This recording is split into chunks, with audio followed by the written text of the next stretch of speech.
Hey everybody, Reefgrrl here, and welcome to Reefgrrl Live. I am so happy you could make it. The whole idea here is to have some fun, chat, get some questions answered, maybe show off what you're doing, and get to know each other a little bit better. So sit back, relax, grab a drink. The stream is about to begin.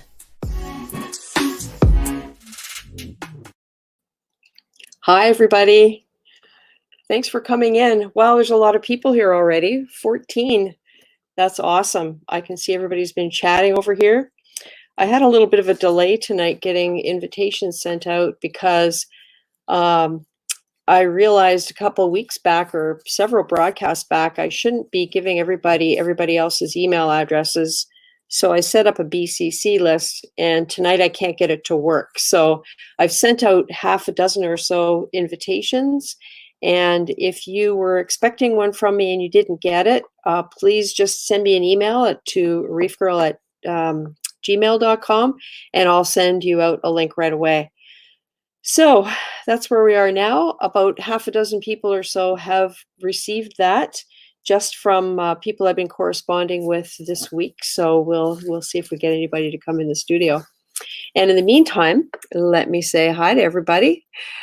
First off tonight is Tony Close, UK Reef. He's on the night shift. He's going to catch us on the replay. So you got here first, Tony, but I understand you had to leave.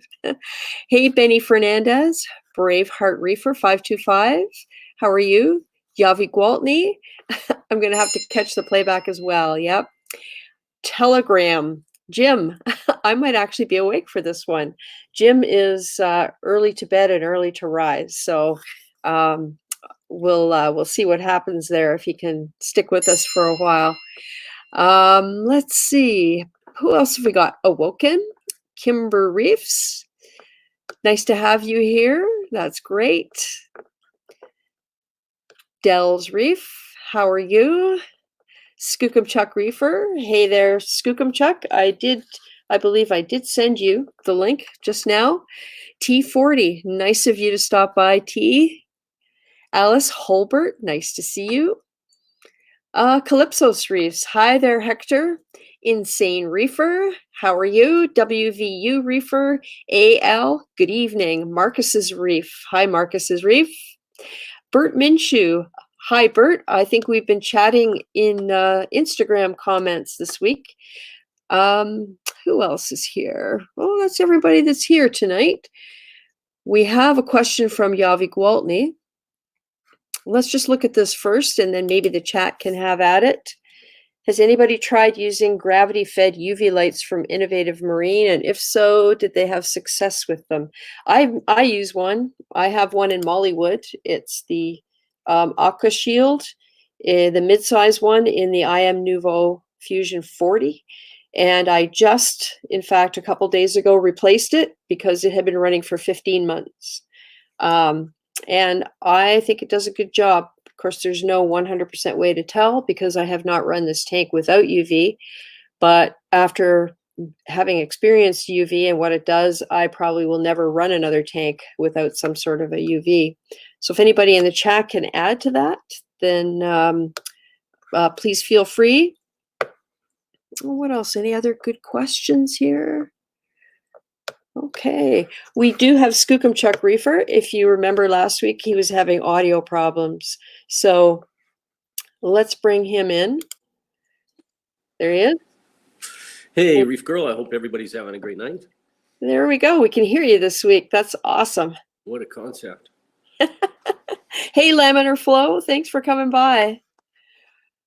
Oh, this is great. There's Lynn Reef Nerd. Hello. Rob's Aquariums. Nice of you to stop in. GTA 5 Vids. Yavi, there's an answer. He has the 9-watt UV on his 14-gallon, and he loves it. Just replace the bulb. Every tank will have one. Yeah, don't mind me looking around like this. I've got something in front of the screen there. I'm trying to look around it. Sorry. I've thought of UV. You thought of it? I've thought of getting it. I haven't installed it yet. I've actually found out I'm going to have to relocate this aquarium Oh, probably within the really? next 2 months, Oh boy. unfortunately. Yeah. And this is the 400 gallon. What are the dimensions of that? It's 12 feet long and 2 feet wide and Oh, yeah. 26 inches tall, deep. Yes, you told us that, and I remember being astonished last time. I just didn't remember it. Wow. Yeah, you're gonna need some help with that, I imagine. Probably. Last time we moved it, it was a moving company. Um, I think it's going to be a little more intensive and extensive this time. Oh boy. Yes. Oh, Jay Carey, thank you. $5 super chat. Lovely. I appreciate that. And if you have a question, now it's time to ask. And Jay what are Carey, the winning numbers? what are the winning numbers? Yeah. I have to say, Jay Carey, I'm enjoying seeing all of your comments on videos. You always say love it and give a thumbs up. I think that's great. It's a great way to get through things and leave a comment and see lots of videos. So I tend to be a little bit long-winded myself.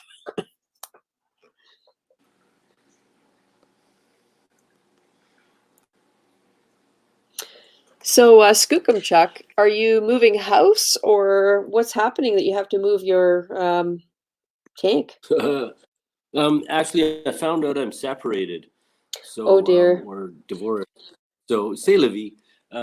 It's something that happened, so I've got to move, and this is going to have to find a new home with me. Wow. That's kind of sad. It is, but we'll try and make the brightest of it. We'll try and make the best of it. Yeah. Yeah. Yeah. There's some nice colorful things. I've got plans for moving. It's a matter of finding a place to relocate to. Yeah. So we'll see. I don't know. I think I've got about 2 months. Yeah. Oh, I just noticed we have Telegram waiting to come into the studio. This is somebody who usually cool. goes to bed really early. I mentioned it earlier on. And he's staying awake just for us. And his name is Jim. He's not been here before. So you guys all know what that means, don't you? It means he gets a troll question. So let's bring Jim in. There he is. I was waiting for that troll. Uh-huh. How are you tonight? Good, ma'am. How are you? Not so bad. Had a busy day. Nothing wrong with that. And my email, whatever, let me down with trying to do something. So I'm going to have to get on top of that, do a better job. Hopefully people will contact me if they want links to come in. So, so Jim, I guess we got to come up with a troll question for you. Let me just look at my list and see what's a good one. I'm starting to get to know what sort of things that are good to ask people. How long of a list do you have there? I have maybe 7 different kinds of things that I would ask. So, All right, give me a good one. all right. Okay. Have you ever decided against going on? Oh, wait a minute. Oh, yep. You have to complete your ensemble. Glasses. Here we go. There it is. All right. Okay. Batgirl glasses. All right. Hey, those are styling. And you know what? I think the lens is even a bit tinted because everything's looking rose-colored, colorful. Yeah. Yeah. So, have you ever decided against going on a vacation because of your reef tank? Nope.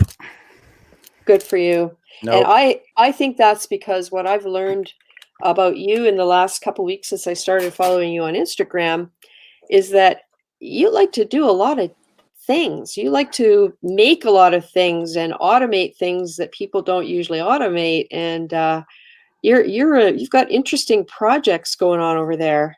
I don't sit still a whole lot. Not a lot of TV in my life. I got to stay busy. I have to do something. So reefing's as you know, reefing is a fantastic outlet and gives you the opportunity to explore, right? You can get into this hobby as big or as little as you want, and you can totally be successful either way. So Yep, very true. How many tanks do you have running right now? The reef system, that's one big system. It's probably about 80 gallons, and that's a couple of tanks with a refugium and sump. So it's a couple 40s. The frag tank is the 40 breeder, and the display is a 40-45, something like that. Right. So they're all tied together. Yeah. I often wondered about that, whether there's a temptation to keep something separate just to make sure you have an out if something goes wrong with the main system. I've always kind of considered my friends my out. Yeah. Lynn's on Moki, or I could always run over to his place, although he doesn't really have the ability to support me right now. But the people who are around, there's a whole bunch of people in this area that if I yelled for help, I think I would probably get that help. Yep.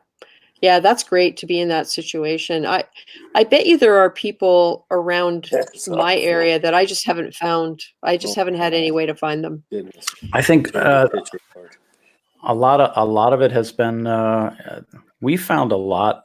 We found each other through either WAMAS, so a local group, a local reef group. I think that really helps a lot. You can get out there a little bit. You can meet some of these people that maybe you talk to online. I think that's how Lynn and I started. Right. It's really helpful to be able to find these people. That's awesome. Oh, I have to say a few more highs over here in the chat. I think Insane Reefer says, "Hey, Jim." Hey. Nice. And Rob's Aquariums likes my glasses. Hey, Chip the Reefer. And Tyler D. And Infamous Ninjutsu. Hey, Infamous. Nice to see you.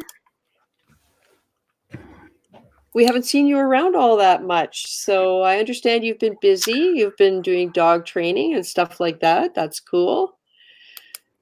Nice. So, Jim, you and I have been discussing ramp timers. I mean, not that I don't want to sound like I know anything about it, because I really don't, although I am starting to learn a few things. But it all came out of the Orfec bar lights, discussing a way to ramp them and make them dimmable. And I'm still not 100% sure. I have not got in touch with them yet to see where they are with their project that they were going to come out with. But yeah, sure. But have you figured anything out? I mean, the plugs are not compatible with the standard barrel plugs that are on a lot of lights, and that would be the weakness right there. That would be the point of requiring an adapter, or yeah, it's totally going to need an adapter. What I'm waiting for is one of the 24 inches to be in stock somewhere, so I can grab one of those. I've also ordered a black box from AliExpress that the plug kind of looks like what you're using with the Orphic. Right. It's a 2-conductor plug. It'll totally work. It's just a matter of creating those adapters, and I'm sure we can figure something out. Now, if I had your light, I'd just cut the end off and just solder that sucker together. But you're scaring me now. Right. That's not something everybody would do. Yeah, no, exactly. Electricity scares me. Too much can go wrong. And my husband is very, very handy. I mean, you've seen a lot of the stuff that he's done for me, but we draw the line at electricity. Yep, I got you. I was a career electrician in the Air Force. I mean, this is something that I've done my whole life. I did it even before then. But I've had my share of shocks. Maybe that's why I am a little crazy the way I am. But you know, you learn. Admit that. Yeah. Hey, producer Reef, nice to see you. So, Jim, do you have any tanks you can show us tonight, or how's that going? I'm stuck in the craft room. The best I could do is pull up Nest Cam on my. Actually, that tank's off, but I'm in the craft room. My people are downstairs watching TV. Right. So not tonight. Yeah. I'm in the same situation. My lights are off now.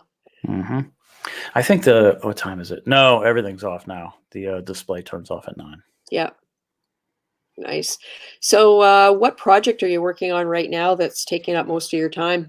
Yeah, projects. So yeah, that's why I asked it that way. Well, there's a tank. How about that? There's that little Pico back there. Oh, right. Is that a Dimax? No, that is a you're gonna put me on the spot. That is a Spec 3 with and I think I was watching yours when I learned about the Pixie 30. So that's a Pixie 30 on the back of that thing. Oh, okay. Somebody here was talking about it. I can't remember who it was. I'm not sure it was me, but maybe it was Hector. I bet it was Hector, Calypso's Reef. Somebody has like 2 or 3 of those hanging on the back, and that I was interested in that light, so I grabbed one, and it seems to be pretty solid. Yep. I'll put that thing together. That's Hector has that. Cool. The big thing that's go ahead. Sorry. Oh, I was going to say hi, Mr. DKH, and Mermaids Reef is here. Wow. Okay, go ahead. The biggest thing that's taking up time now is middle school theater. So that clobbers me from January until March, the end of March. So right. Get through some of that with my kid. You know, I'm still whatever. This tank behind me, that little guy. I got some new Gen 4, well, new to me, Gen 4s that I want to put over the display. Always upgrading something, always something to play with. What? You're not going to put a Gen 4 over that little tank? Come on. Well, I suppose I could. You could probably get a green Slimer coming right out of the water with that. That's true. I should plumb that in, right? I should make that part of the system. Yeah, that's right. Drill a hole in that thing. I always joked about the Pico that I had was a Dymax 1.6 gallon. And I always joked about setting up like a 50-gallon refugium sump for that little thing. Totally. Hide it in another room, put it in the closet. Exactly. Well, I ran it for 3 years successfully. Yep. And things melted away when Sitter did not top up the ATO. Well, ATO, I say that. All she had to do was pour half a cup of water in the back every day and didn't manage to do it. So maybe she was thirsty. Yeah, I don't know. I don't know what the word is, but so your Space Invader fragging fun. Yeah, I've done it, right? I fragged mine a couple times, so it was awesome watching somebody else do theirs. Yep. That thing, I watched actually you helped me a little bit with the with your sump bacterial thing that I think is what ultimately wiped out your tank. Yes. That led me to a solution to a problem I was having. So that was helpful to have that background. But you know, from January, from when the way your Pectinia looked, which made my heart sink a little bit because I really liked the one I have, and I saw yours, and yours was fighting back, and it made its way back, and now look, it's beautiful, and now it's a whole bunch of little beautifuls. That's right. I was shocked that it did come back, and they are very hardy. But I've been answering comments for some of the day, and telling people that I don't think they're delicate. I think they're just risky to frag because the tissue does tend to get infected really easily if it gets torn. Yep. So similarly, if you end up stabbing it accidentally with tweezers or something like that, you could easily cause an infection that would spread and take it out. Like they're very sensitive to that. That's about all I could find out. And I don't think people risk fragging them very often for that reason. Yeah, I like what you did with yours. I like that you kept yourself a couple and you got a nice big chunk there that you can grow back out. Yeah. I wasn't even going to keep one, but my husband said, well, aren't you keeping one for yourself? And it was so I kept 2 because one that I kept was, I believe, the original eyes that started it. It was right at the very, very bottom. It was very faint green. Mm-hmm. And because it was green, I kept it, and now it has a beautiful eye on it. It's growing. It's starting to already encrust over the edge. So that's great. they grow really well. So people shouldn't be afraid to keep them. But I think they're expensive because they are risky to frag. Lynn knows how I feel about that. I think they're. I would like to Robin Hood a whole bunch of corals. I think some of the prices for these things are just ridiculous. I agree. I find myself giving away more than maybe I should, but I think people appreciate getting some of these nicer pieces. And for me, it's a banking opportunity. So if I screw something up, or if I go on vacation and something doesn't work, then I have, again, those friends I could talk to, and hopefully get some of those back. Yeah, exactly. Well, I met somebody at a reef show a couple of years ago. Well, it feels like a couple of years ago. It was probably only a couple of shows ago. And we talked about the Pectinia, and I mentioned I was fragging it. I was going to frag it. And so I saved her a piece. And it's tiny, but it's perfect. That's awesome. And so I'm looking forward to seeing her so I can give it to her. So, yeah, it's I totally agree with you. It's great to be able to spread out some of what we have. Yep. And let people take a chance on something without having to spend a lot of money. Yep. I mean, that you know For the story sure. behind mine, right? Yes, I do. Yep, back and forth a few times. Yeah, so yeah, that was the big piece from Moki originally, and he was having a Yep, hard time with it. Started showing tips, and yep, and that was not long after he and I met. yep. He's like, "Take it." I was like, "I'm scared to death to take this thing. I don't want to Yeah, screw this yeah, thing up. I know it's your kind of your baby." And he's like, "Nope, do it." And I put it in my tank, and it grew back. Cut him that yep, piece, and yep, then yeah, I currently have it. It's in my tank right now. His yep. while he's getting his tank running, but Right. it was nice to be able to help like that. And it was nice that he when he gave me that opportunity. I That think he that was trusted you. pretty Yeah, cool. Yep. And he's done that a couple times, and I don't know. I've been lucky, I think. yeah, yeah. And I think he's lucky to have, someone like you nearby as well, that's able to keep that stability and everything to handle these things.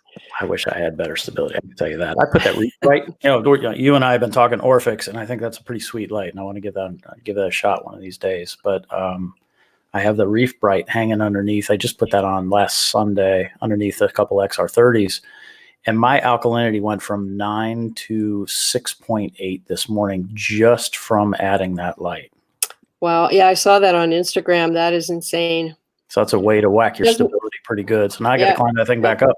Yeah, it doesn't surprise me. I had my alk up at 10.6, which is higher than I like it, but I knew I was doing all this Montipora fragging, and I have not checked it, but I've seen a couple of signs that I need to check it because my guess is it's somewhere down around 7 now. Yeah. And they've only been in there less than a week.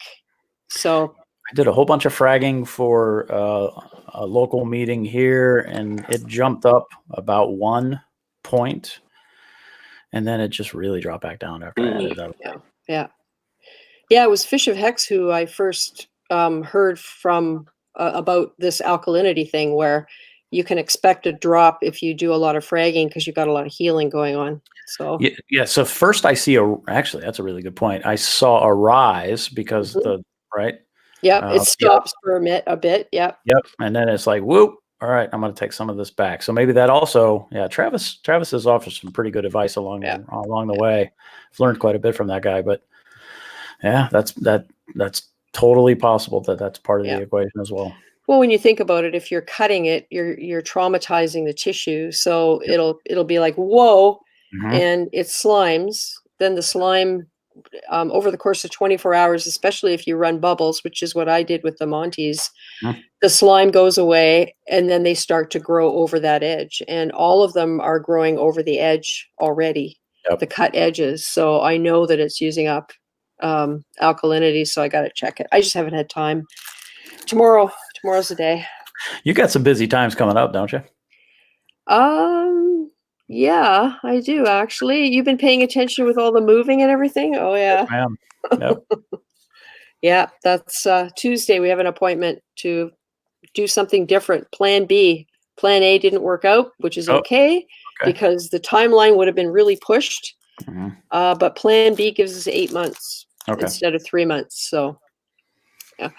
Oh, more people have joined us. Who else have we got in here? Awesome. Last one I saw, Mermaid's Reef. I think I said hi to Mermaid's Reef. Thumbs up. Yes, please. PR Fish Girl. Hey, Monica. Hope you're doing well. There's Johnny Martinez checking in. Johnny Martinez, disabled vet, checking in.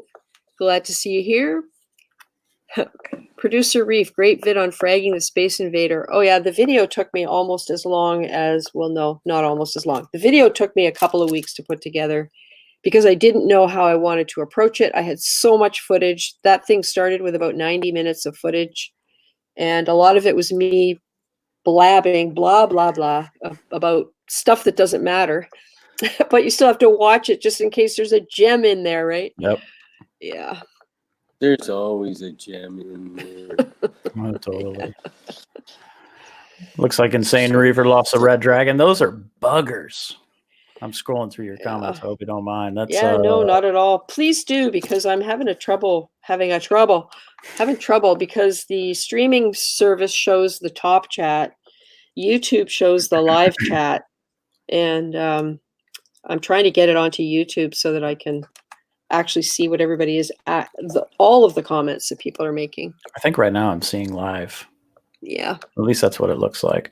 Yeah. Regarding Red dragons. I have not had luck either, but that was a while ago that I tried. And that's one of the corals I would like to try again. It thrived in my tank for a little while. This is probably 3 years ago or something like that. And then I fried it. It's something I would like to try again. Yeah, I had one. They're good in low light. Is that correct? Yeah, but they're a low light coral, right? Deep water? They can hang out in mid, I think, yes. Yeah. Nelson, almost reefer. Hugs from Portugal for you all. I like that. Almost reefer. Nice. So, was it a big colony, a big red dragon, or was it just no? It was heading that way. It wasn't a frag. It wasn't a nub. You've probably seen my my disdain of mini colonies. I roll nub, frag, or colony. That's kind of where Yeah. It was absolutely a decent sized frag it was heading the right direction, and then I did something wrong. Here we go. I've just got the chat up on my iPad. Okay, this is good. Multiple screens. There you go. Oh, I don't know if my brain can handle it all, to tell you the truth. I like reading what's on the screen in front of me here, but you guys see a lot of the top of my head, so I can actually see it. Okay. I'm really digging StreamYard. This is nice. It is, and there are lots of ways we can even make displays. I mean, we can do this. Yeah. I can make Skookum Chuck full screen. Nice. There we go. I've been watching as we've been talking. He's got a lot of nice stuff in there. Oh, that's a lot. And look, there's you. There's you. All kinds of different things with that green screen. Oh, yeah, Skookum Chuck, you've got that gorgeous Blasto in there. Beautiful. And that's an acan, right? What is that? It's an acan, yeah, or a micromucil. Oh yes, that's right. The scientists have been busy. Can you just call it a lord? Do we get away with that now? That's what I've been saying. It would get a bloated ego if you called it a lord all the time. Good one. Oh, we've got blue carbon reefing in now. Yeah, I guess, what time is it out there, Skookum Chuck? It's a bit after 6 on the West Coast. Yeah, well, that's not bad. Where is that in your light period? I think we're 3 hours behind. Yeah. And so what time would your lights turn off then? Normally about 7-ish. Okay, so you're near the end of your photo period. That's okay. They've been unplugged. That can go longer. I've had them kind of acclimatizing to a longer light period or a different light period, so it's all good. Right. Nice urchin there. Everybody was looking at that urchin last week. We're all going, is that a tuxedo urchin? But we couldn't hear you. It is. It is actually. Yeah, I'm trying to remember the name of the last one, and it used to pick up everything and drag it all over. So I took it back to J&L Aquatics where I got it from. And they traded me for this one and another one, I think. Cool. Cool. And yeah, everything. I used to quarantine everything. I haven't done anything for a while. So when we move this aquarium, I'm looking forward to getting some another bunch more fish. Hopefully a copper band. And I've got a whole list of other ones that I'd like to put in here. Well, we'll see when the time comes. Yeah. Bert Minshew says his red dragon fell into his elegance and is still alive. Wow. Yeah, elegance can have pretty crazy tentacles. So maybe when it falls inside the middle, it's not quite so bad. Hey, Derby City Reefer. Who else did I just see? Sean's Fish Tanks. Hello, Sean's Fish Tanks. He says... I haven't much luck with elegance. Yeah. Yeah, I had one, but it didn't last long.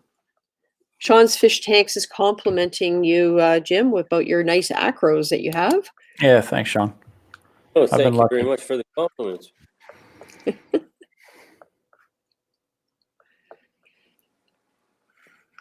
What do we got here?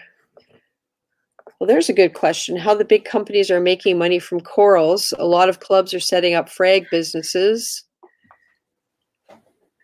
Oh, interesting. From local prep, not LFS. And this is where I don't have any local places. Every aquarium group near me is freshwater. And I have yet to find one that's marine, that's close enough. I mean, there are some in Toronto, but I'm not driving to Toronto. It's an hour and a half or 2 hours, depending on where you go in the city. Yep. And I just can't do it. Yeah, we just had one of those. We just had one of those meetings today, where everybody gets together, and actually the club purchased a bunch of wild acros, and then they sell them. Yeah. Oh, we have blue carbon reefing. Hey, John, let's bring you in the studio. What's going on? How are you tonight? I'm good. How you guys doing? Good. We've got the 2 diagonal big tanks, John with his 300 and Skookum Chuck with his 400. Oh, I can't imagine. No. John, remind me what's the dimensions of your tank again? It's 8 feet by 2.5 by 2.5. Wow. Yeah. Okay, 8 feet by 30 by 30. Yeah. Nice. 96 by 30 by 30. Whoa. That'd be amazing. 375, but I call it 400. But looking nice. And John, on Instagram lately, I've seen a lot of bright color from you. You've been busy. Yeah, I've been collecting. Oh, here's a question you guys might be able to help with. Broke Reef Man 45. 8 months after starting his 125, he started to use carbon. Billy Pipes stopped using carbon and using UV. So which is better, carbon or UV? My first answer is they're different, but what do you guys think? I vote not related. Yeah. 2 different Very purposes. true. I think if I had the opportunity, I would put UV on.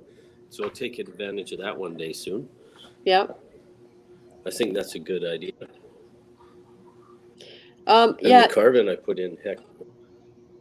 I use both, so I would run UV 24/7. That's what I do, and then carbon as needed. When you know that you have something in the water you want to control or eliminate. I don't know that I'd run carbon all the time, 24/7. I think it gets clogged up, and if you don't remove it regularly, you just end up creating a place for detritus to collect. Yep. And I don't know, there's some talk. I mean, I did this video about Aquachar, and they do say that it becomes a filtration medium by hosting bacteria. So I don't know how it's avoided to have it all get clogged up with detritus. I mean, jury's still out on that one. yeah, I would ask Broke Reef Man what he's looking to accomplish. Yes. Yeah, that's true. So, Broke Reef Man, what are you trying to do?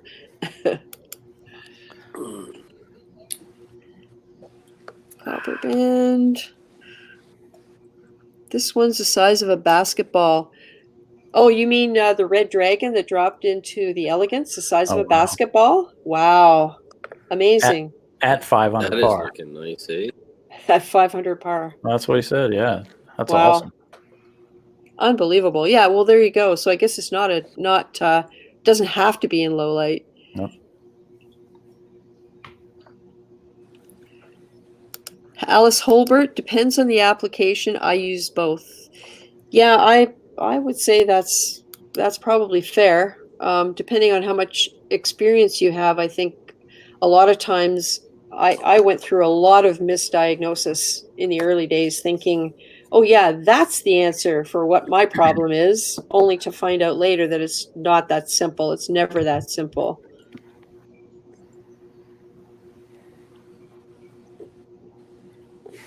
Oh, Carlos 23 is here. What's up, Carlos? UV and carbon for 2 days every 2 weeks. Okay. So you've been doing, that's Sean's fish tanks. All right. So who asked that question? I forget. Broke Reef Man. Broke Reef Man. Yep. All right. So UV and carbon for 2 days every 2 weeks. So Sean's fish tanks, is there a reason you wouldn't run your UV continually? Like, is there some reason not to do that? Maybe it's not piped in, plumbed in. Maybe it's a drop in the tank type. Yeah, perhaps. Yes, you said it perfectly. Okay.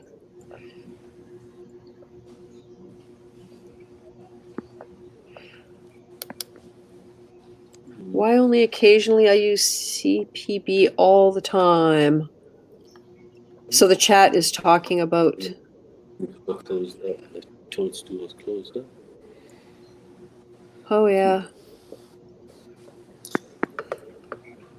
So, Lynn Reef Nerd, how did you make out with your fish the other day?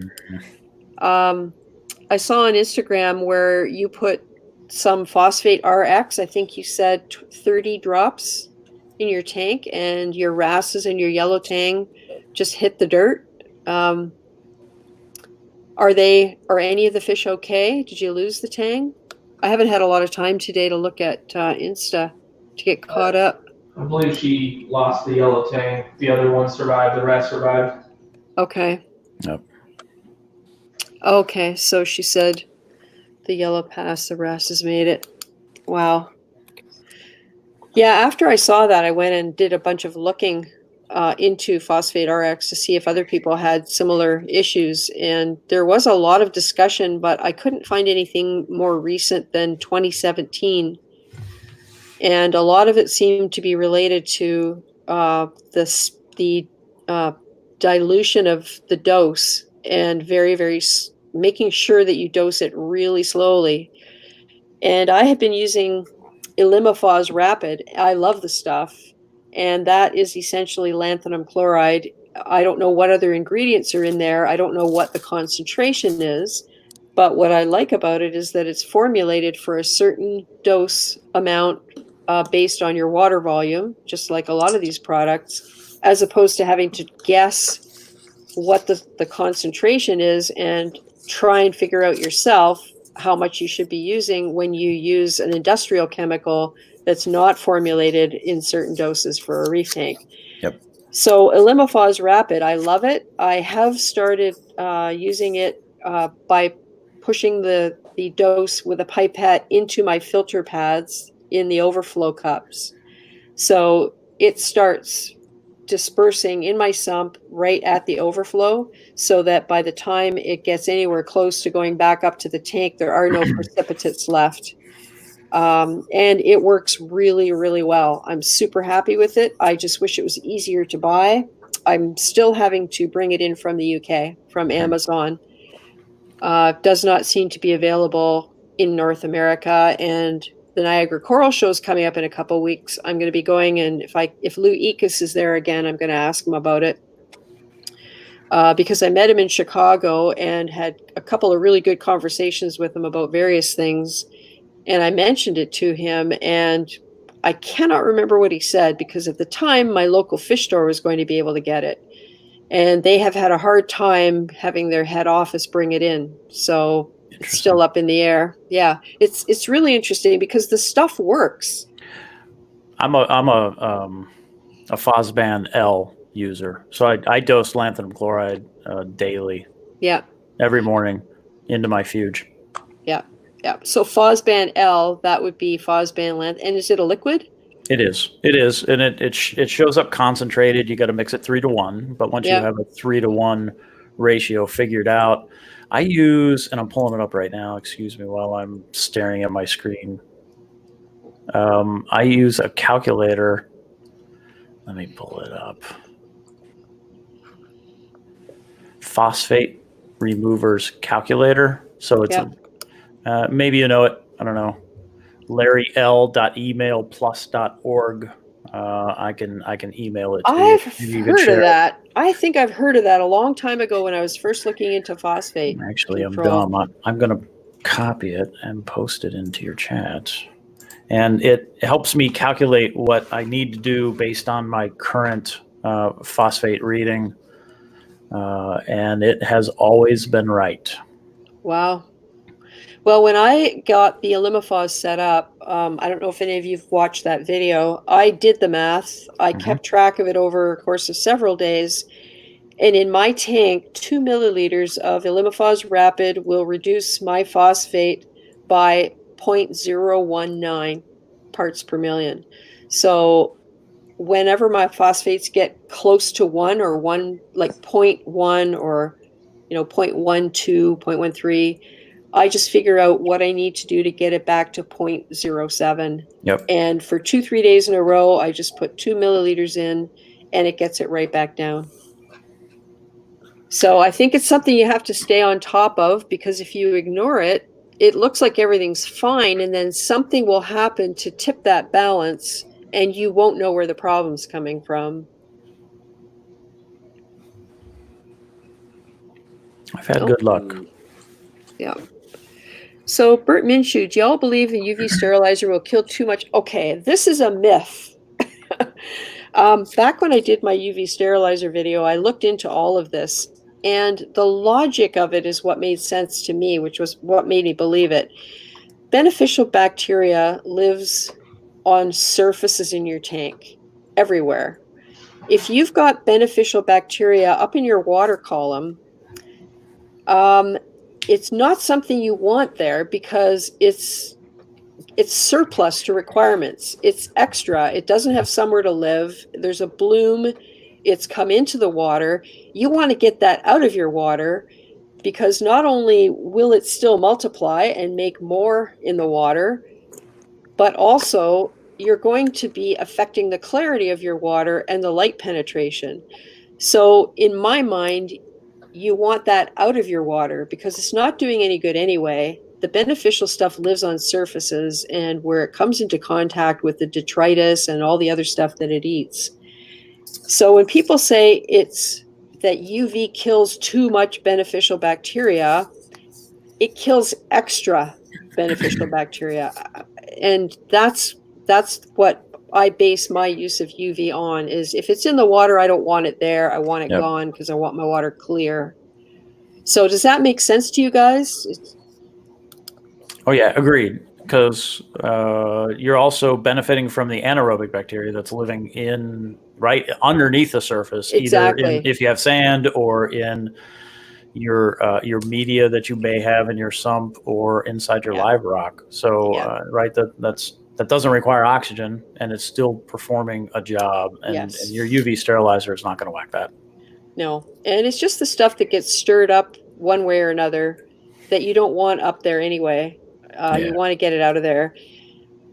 And when it comes to the anaerobic bacteria, I mean, that leads me on to another topic, which is the manufactured rock that we're seeing.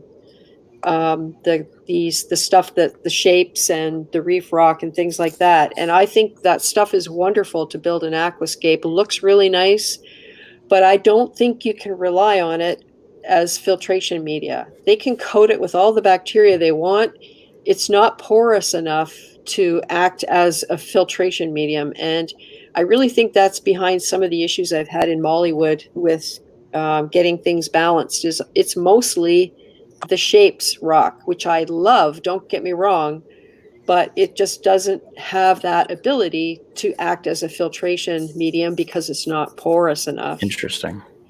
So, I mean, as nice as it is, I think you have to balance it off with some actual rock that has the capacity to hold the types of bacteria we need deep inside it, and not just on the surface. Or ceramic media, Cyperax, marine pure, that kind of stuff. Yep. Yeah. And very informative. Well, it's one of those. I'm gonna have to join you in chat. I think I'm gonna lose the lights. Oh yeah, it's looking blue. I'm gonna have to join you in chat here. Okay, well, thanks for showing your tank there, Skookum Chuck.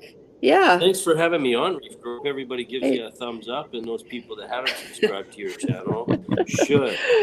Thank you. That's great. Well, things are looking good in there, and I'm Have sorry. a great night. We'll join the chat. Yeah, sorry you have to move it, but keep us posted, right? Yeah.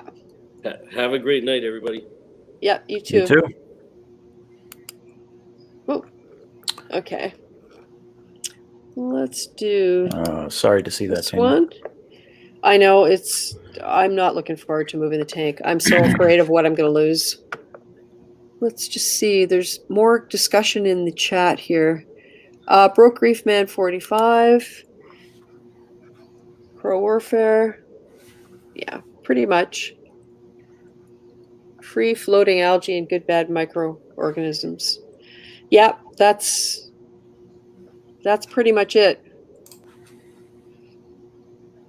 I used to think that running carbon, the activated carbon, was the same as carbon dosing. So, yeah, I know that's not true. Now I know, but back then I didn't know. That's always something else just to change. That's what gets me. I'm lazy, and sometimes I don't pull that stuff out, and I really should. I should do a better job. Yeah. Well, I don't know what it is with me. I think it's almost like you don't want to disturb it while things are good. And you don't realize you're making an environment where things can get bad. Yep. So if you did disturb it, you wouldn't make things bad. You would prevent things getting bad. Agreed. They're just talking about Lynn Reef Nerd experience. She dosed her phosphate RX as recommended in a high flow area. Yep. However, she thinks that might have been old instructions. She had 2 bottles that she bought a long time ago. Never had an issue before. That helpless feeling.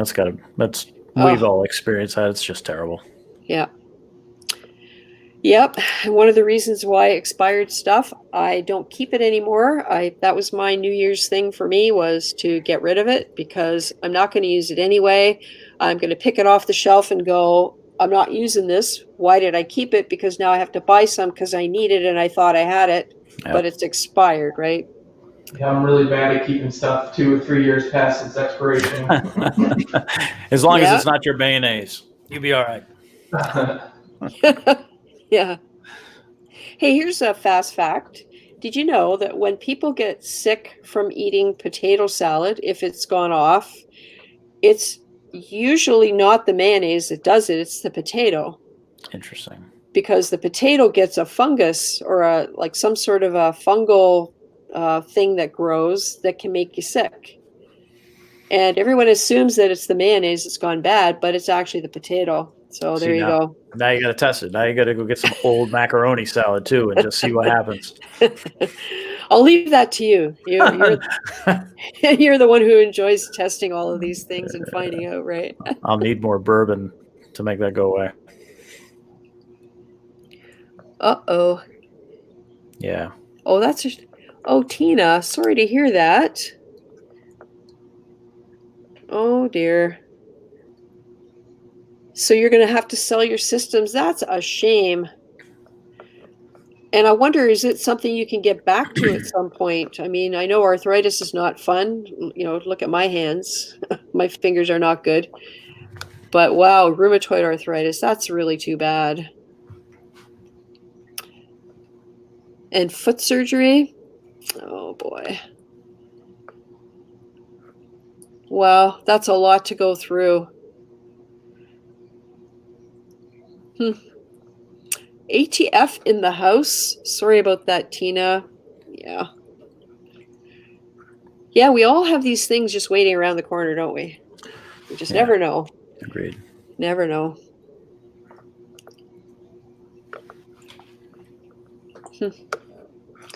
So, John, you've got lots of room in that tank. What are you going to look for next? Well, I have lots of stuff growing downstairs. So I have the luxury of, I don't really move stuff up until I have 2 or 3 copies of something. Oh, I gotcha. Right. So the frag tank is where you keep all your new stuff, and as it establishes itself, you move it into the display. Yeah, I think my latest thing is I grow it out in the frag tank, cut a couple pieces, get my money back, so I'm not in for any money, and then I keep those pieces and grow them out, and then I'll bring some upstairs. Right. And is it all plumbed into one system? Yeah, everything's connected. Right. So like Jim and his tanks are all together too. Yeah, I'm gonna have to think about that. I think I am gonna set up a frag tank when I get the next tank, because I'll tell you, having frag racks in your main tank with snails knocking everything off every 5 minutes and blocking the light and blocking the flow is not fun. Yeah, I try to keep the display. I mean, there's power heads you can see on the walls, but other than that, try to keep it where I'm not putting frag racks in the main display. If you got the room, I would definitely do the frag tank. That's a beautiful tank. That thing's huge. It's awesome. Thanks. Nice. Yeah, this I don't think you can see it too well because it's facing the other direction, but there's like a red Monty right there. I'm about to rip the whole thing off the rock and probably replace it with a bunch of small SPS corals. Right. I have 3 huge like Monophora, technically 4 if you count the Setosa colonies in there, and it's just they all take up too much room. Yeah, it's funny. I love Montipora. I love to see them plating. I love to see them huge. And this is one of the other reasons I want a bigger tank, so I can have all of that growing out and getting to a size that you can really see what it actually looks like as opposed to a smaller frag. And in my main tank, I've fragged my starburst Montipora, and yeah, that video is going to be interesting because I had a minor disaster with that one, but we got through it okay. And once I get a bigger tank, I want an area that will be just Montipora. But the question is, how do you figure out where that should be? Should it be near the bottom somewhere so it doesn't throw shade and provides hiding places for fish? Should it be kind of at one end so you can have all kinds of different ones growing off like a rock wall maybe? I haven't decided yet. I don't know how you decide where to put that stuff because I can't believe how fast it grows. Yeah, they definitely cast a shadow. So anything below it, I actually had to move. I think you can see it. There's a branching, I think it's a frog spawn, so green with purple tips. And I actually had to move it outwards because it was starting to close up because the Monty was like casting a shadow over it. Yeah.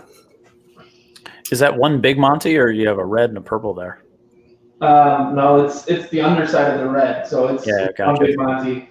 I think it's maybe 16, 17 inches around. That's big. Sean says he has 6 new acros from Budman's corals and 1 got half eaten by his flame angel. I have a coral beauty, and I just saw my coral beauty like picking at my PC rainbow. Oh no! Carrying a display. I don't know if he was going for something, but it was just like a one-time thing. Although I don't stare at the tank all the time, but I'll have to keep an eye on them. See, and I always thought when they started picking at things, it was the fleshy things like acans and things like that. I think it's whatever they acquire a taste for. I mean, I've eaten corals before, so. Yeah, I just picked up 3 from Budman's this week too. Yep. Yeah, you guys setting Insta on fire with these little corals. Wow. They're tiny little colorful things. Yep. I have such a hard time getting good video of the ones that I have because of where they are up high and at the back, and the light when they're showing their best color, the light is so bright that I can't get the right filter on the camera to actually capture what I'm seeing. And there's one in particular. It's I don't know if you guys know. It's the one with the long branch coming up out over the hirsuta. I wonder if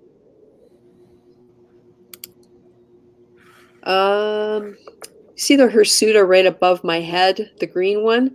It's right above that, and I just cut off the picture, but it's got, I don't know, 6 colors on it, all the way from like a cranberry and green at the back, and as the branch gets up further in the light, there's teal and pink and blue.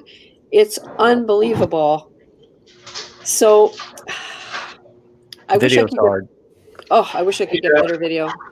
I'm just starting to try to learn a little bit about photography because I know nothing about photography, and all I do know is the blue makes things extremely hard, and we put these bright lights, but it's really not that strong or that bright light to be able to film stuff. A lot of it is the purple in the and closer down towards UV. If you're using lights that have true UV, anything below 400 nanometers, a lot of it is the purple that trips up the sensor, especially on the phone. Oh, interesting. Cameras are a little easier because you can shoot raw and manage the color correction in post. Photography is one of the things I did full time for a while, but filters, even on a regular camera, it sure can help knock out a lot of that blue. There's times I'll use a reef lens on my phone, but there's also times I'll just grab Billy Pipes's glasses, and stick them against my phone, or even the cameras, the legit cameras, and it really helps. Yeah, the Orphec lights do have a near UV. It's not UV, but near UV. I think 400 nanometer diode. One of the reasons I like the idea of getting them. Yep. There's a couple out there that actually have UV. Kessel does a good job. They have a 380. GHL has 380 in theirs. Others will claim UV. I mean, big names are claiming UV, and it's not. It's just it isn't. No. Well, when you look at the spectrum, you can see right away. Yeah, and I have access to the same spectrometer that Bulk Reef Supply uses. Actually, I talked to Randy at Reefapalooza in New York, and I asked him, like, what spectrometer are you using? Because I needed one for work. So he was able to provide that information, and I got the same one, and that just provides a ton of information. It makes understanding your lights a lot better. Interesting. So what do you do for work then? I'm in pharmaceutical engineering, so I work for a fill finish manufacturer in Maryland.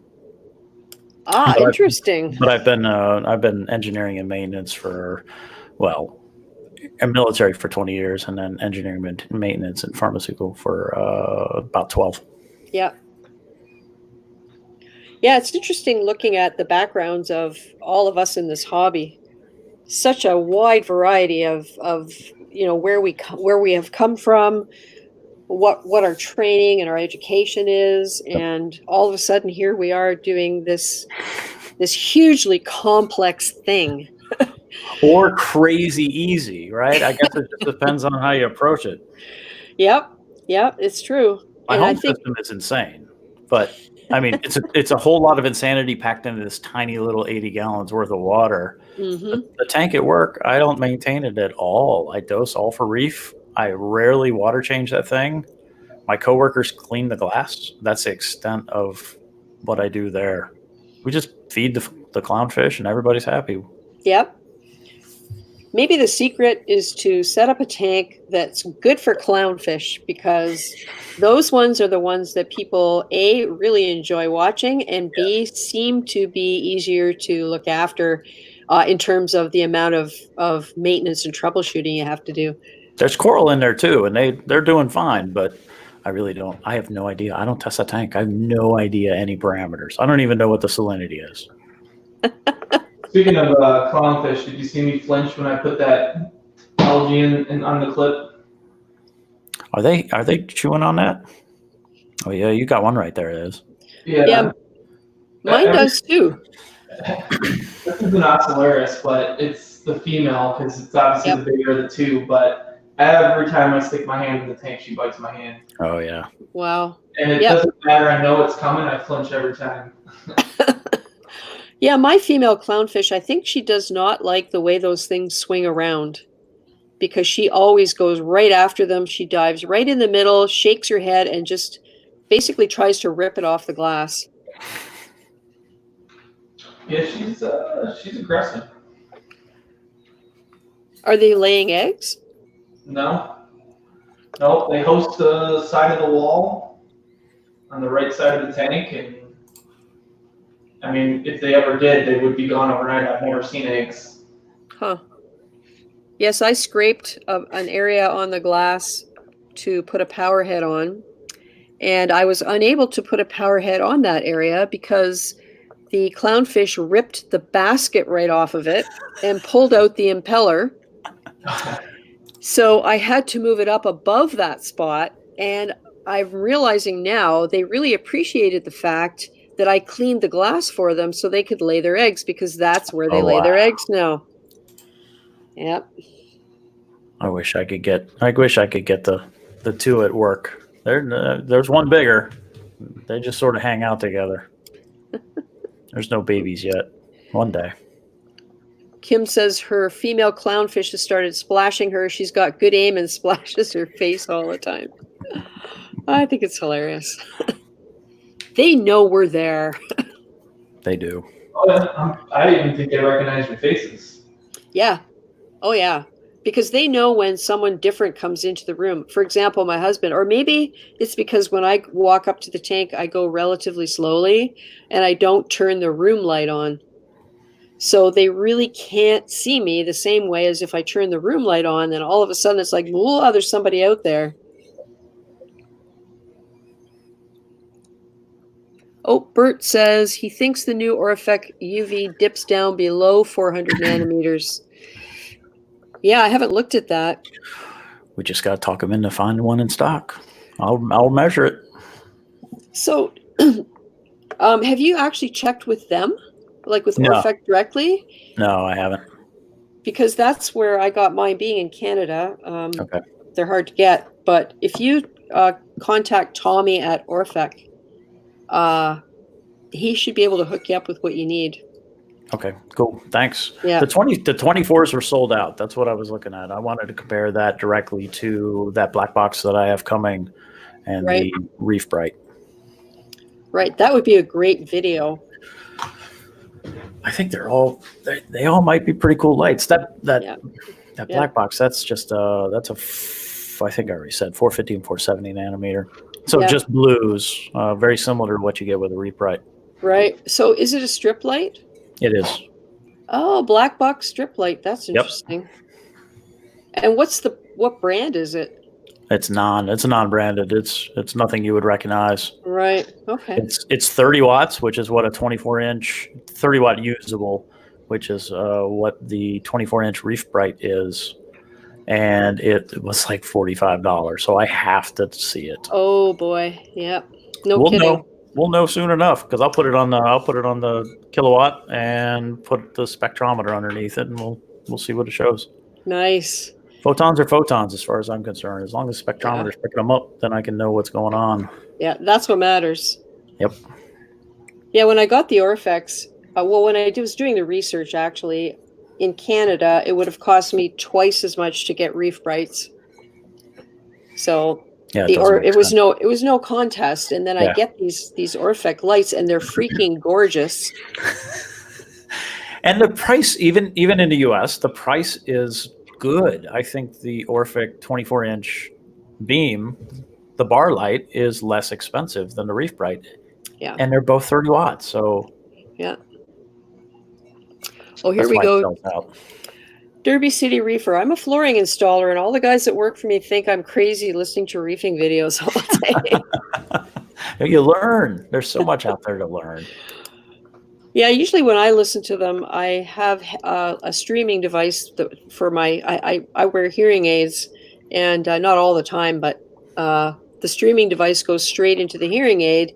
So I'm sitting there yelling at people on a live stream, and I just, my husband always knows he can't hear anything except me talking back.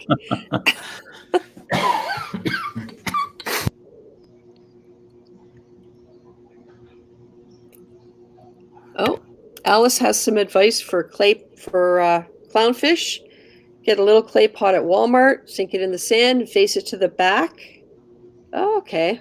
That's cool for the clownfish. I should try that. The thing I worry about, though, is where did that clay pot come from? What's it actually made of? Is it coated with anything? Is it going to leach stuff into my tank that's going to hurt everything else? And I just find I don't know enough to actually trust that, I know people that breed clownfish, and those clay pots they use all the time, so they work really well. All right. I'd be skeptical too. I'd be worried. I'd 3D print one out of PETG or something. Yeah, then at least you would know what it was made of, or maybe find a potter that can make you something out of pure porcelain that has no lead or anything else in it. Wonder if an acrylic equivalent would work. Cut together a little box, drop it in there. Yeah, I bet you it would. But I don't know if acrylic would attract too much algae and stuff, because you'd want the surface to stay relatively clean or cleanable by the fish. I don't know.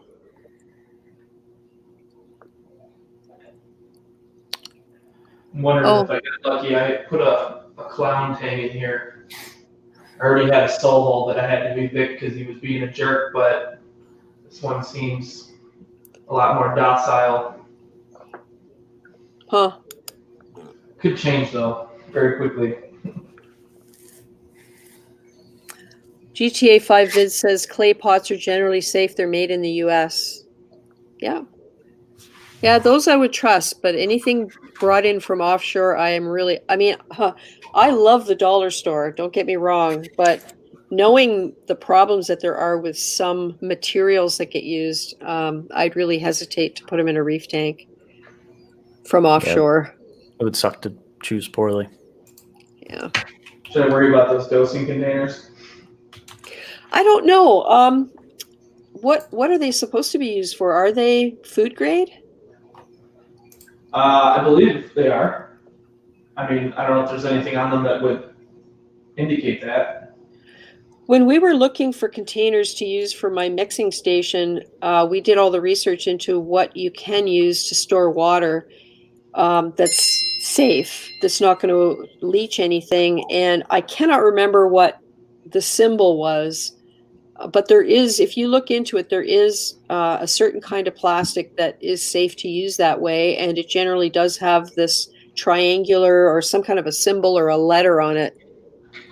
But I don't remember anymore what that was. HDPE. Hold on. HCPE. No, HDPE. Hotel Delta. Oh, HD. Yep. Something polyethylene. High density polyethylene. Yeah. Yeah, I don't know.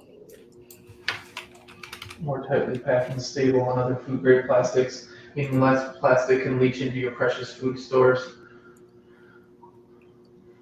So what you're looking for is BPA, right? BPA free? Basically, yeah. I generally use Nalgene, food grade, wide mouth. It makes it easy to drill in a push to connect. And what is that? Say that again, Jim. The brand is Nalgene. I know it from work.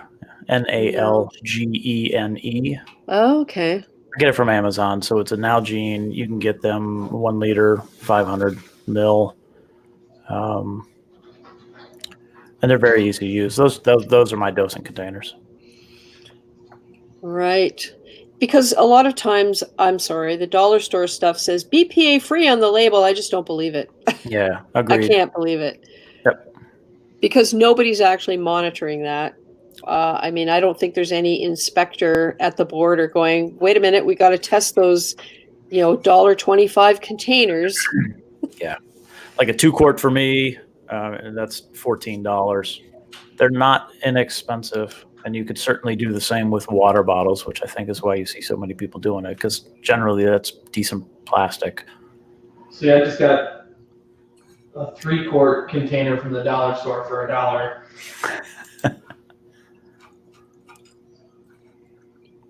Yeah, and I don't know how you'd even test that. Yeah. You could put some water in for a while and then do an ICP test on it, maybe. Just for fun. Just for fun. I think I'm going to, given that it's well past my bedtime. Oh boy, it is too. I think I'm going to graciously expire. Thank you so much for having me on. Well, I'm really glad you were able to come in tonight. It's been good talking to you, and we'll talk more about these light ramping things, because I think there's a hole in the market that needs to be filled here. There is. That one I'm using right now, that's a Current USA, and it works super well on the Reef Bright. Right. And it has its little built-in timer, and at 5 a.m. it starts its ramp, and by 5:15 it's ramped up. I have that light come on just a little bit after the other lights, so it comes up multi-phase, and it works pretty well. So I'm pretty sure I can adapt it to your Orphic. So I'm just looking forward to playing with that. All right. Well, I will follow up with Tom and see what they've got in the works, and then we'll give it a try. I'll see what he says about a 24-inch. Honestly, I had thought about getting a 24-inch for Mollywood. Okay. Because they're just amazing lights, and on another tank I could use it running front to back at either end of the tank. Oh. I mean, I'll always find a use for something like that. I think they're good lights, and then they went on sale, and then the 24 is totally sold out. Yeah. Maybe they're coming out with a new light. I don't know. So maybe Tom could give you a little hint there. Yeah, I'll see what I can find out. Cool. Good. Well, thank you so much, Jim. Thank you. Have a good night. Thanks. And, thanks. Y'all take care. Yep. Yeah. Good night. Bye-bye. Bye. Okay. I don't know if... I'm sorry, John. Go ahead. I was just going to ask, because I don't know much about the Orphic, but do they have the same number of LEDs as the XHO reflex? I'm not sure. But what Telegram, Jim, and I have learned is that the plugs are not compatible. They're not the single barrel plugs. When you take them apart, they've got 2 pins inside, and none of the sort of off-the-shelf ramping timers have that. So it's going to require an adapter. As far as comparing them to other lights of a similar type, I have not done that directly. So I just know the wattage is the same. And I can't remember off the top of my head what that is right now.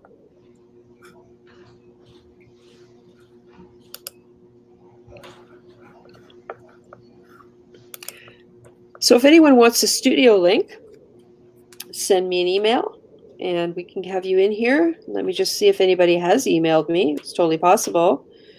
Oh, look, we do have...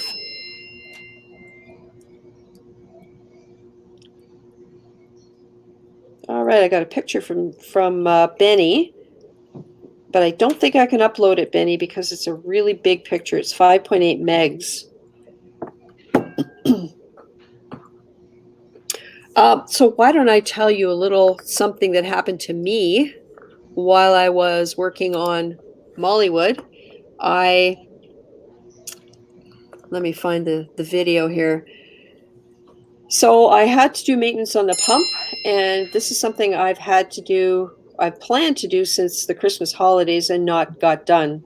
And I noticed the other night that there's very little flow coming out of the return nozzles. It was not even moving the giant Gorgonian, so it was time. So on Friday, I decided I was going to just handle it.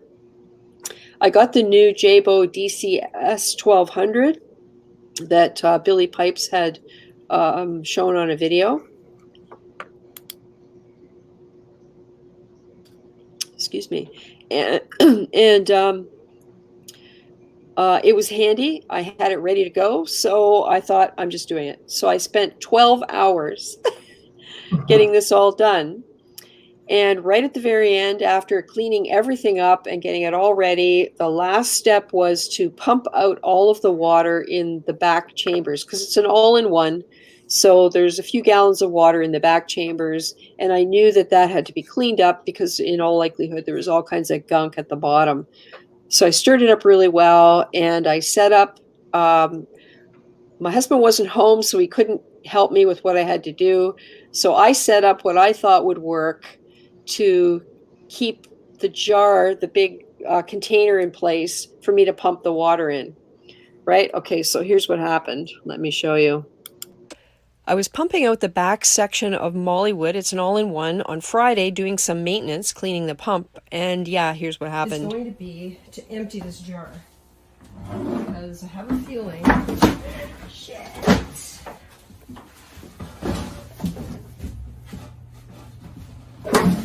It fell upside down. Crap. All right, I guess this is a two-person job. Oh boy. I know. You know what? Honestly, when I thought about it later, I was sure I had sprayed F-bombs all around the room, but when I watched the footage, I didn't. So thank goodness.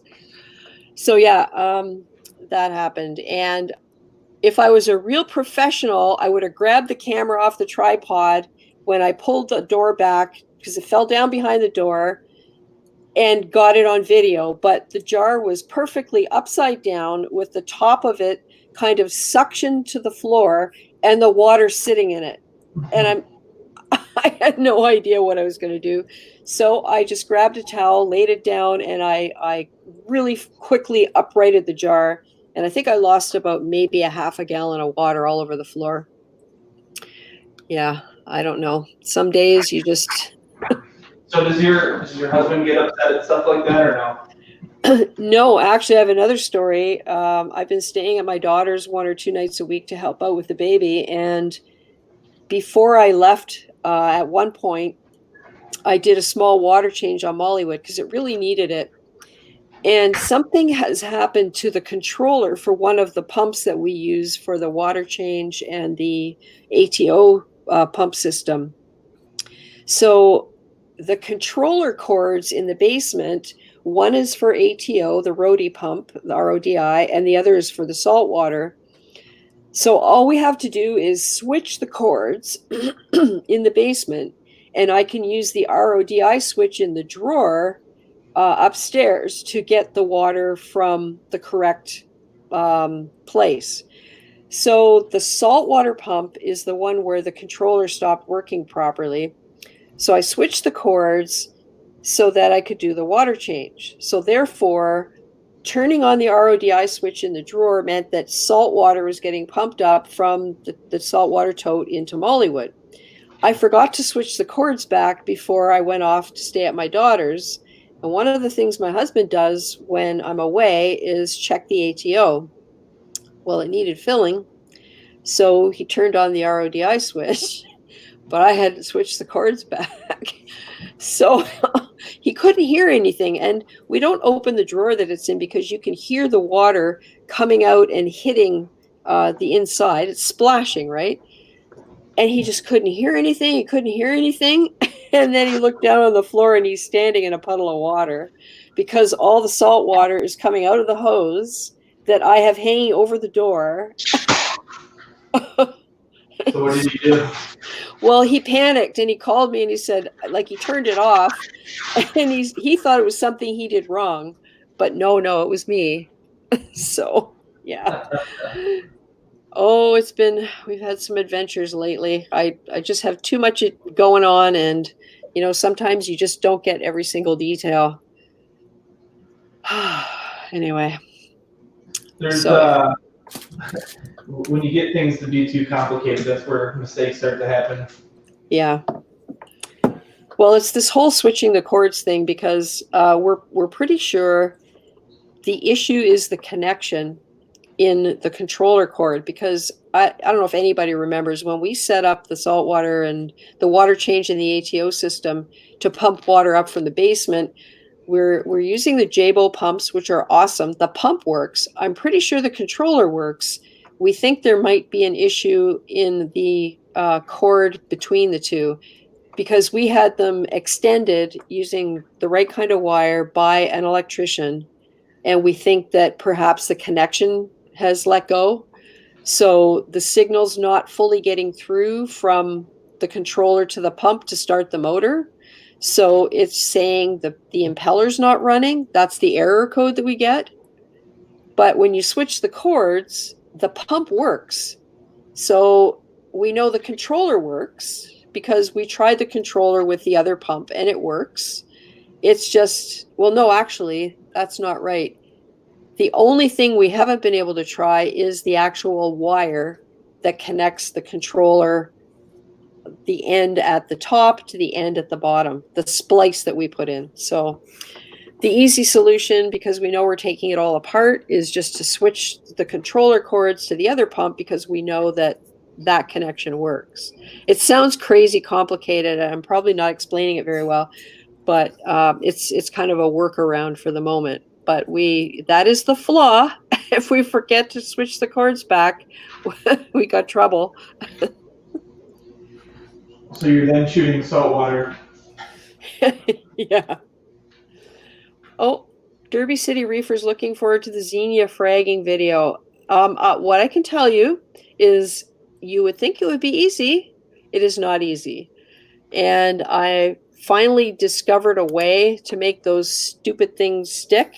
And yeah, so tomorrow's the final stage of that. So I'll be probably putting out the video next week once everything's, once I've actually proven that it works. You can't get the Xenia to stick to a frag plug? No, and I tried a couple different ways, but the issue comes in as soon as you introduce any kind of flow, they will not stay.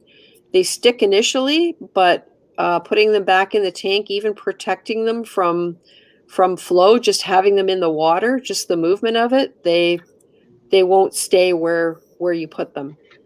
But I was gonna say, what my local fish store does, because I don't keep Xenia, is they will take a needle and some fishing line and put it through, and then just tie it around a rock or a frag plug. Yeah. Yeah, I don't think I could do that. They're so slippery. So anyway, what I've tried seems to be working, and it might be revolutionary. You never know it. You just never know.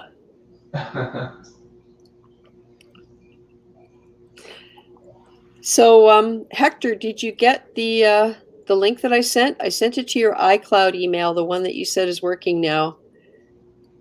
So hopefully you got that. Stuff's been going on in your tanks. I've seen that. I'm just looking at the chat here. Toothpick and rubber band, Carlos says. Yeah, they're... when you see the video, you'll see what I did. And I probably could have done it better if I would have thought about it. But I just kind of went down a path, and then it was like no turning back. Yeah, once you commit. Yeah, exactly. Exactly. Derby City Reefer. I love how you use rubble, by the way. Oh, for the pectinia. Yeah, I really hate where I don't like putting frag plugs in if I can help it, if I can avoid it at all. So when I make frags, I try only to use frag plugs when I know that the coral itself, the frag, can be pulled off the plug easily. So even if I'm going to use a frag plug, I will glue a small piece of rock, say under the Montipora, so that rock gets glued to the frag plug, and then when people remove or are ready to put it in their tank, they can glue the rock and not the plug. It's very easy to separate when you're just using that glue. It doesn't form a really hard bond, as I know when my snails crawl by and knock everything off.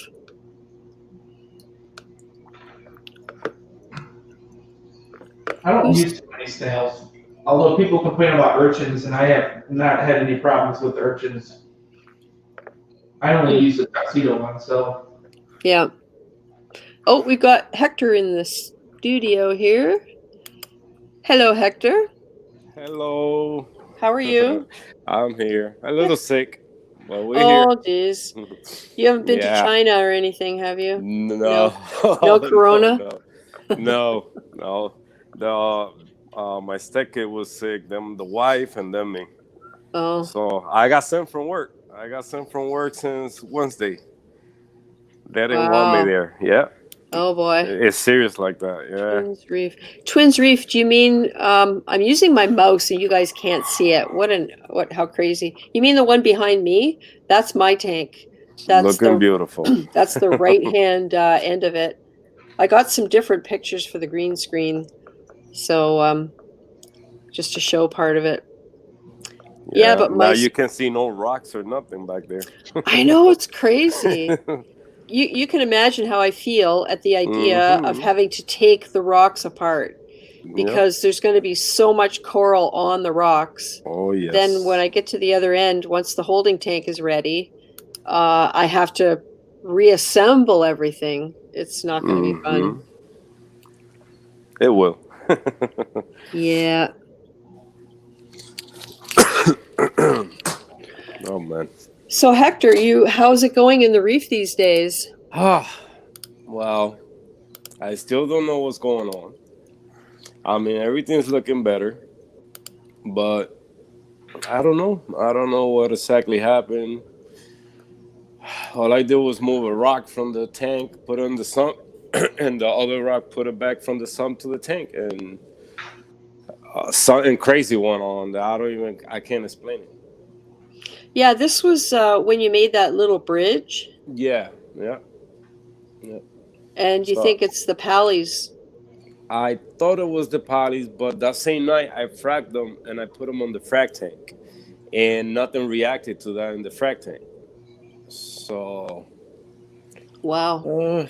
Yeah, it's tough to say what exactly happened. The hammer still. I can show you how they're looking right now. All the saws are back open. That's a good thing. But throughout the night, oh my God, you should have. The mushroom, like all the guts were out.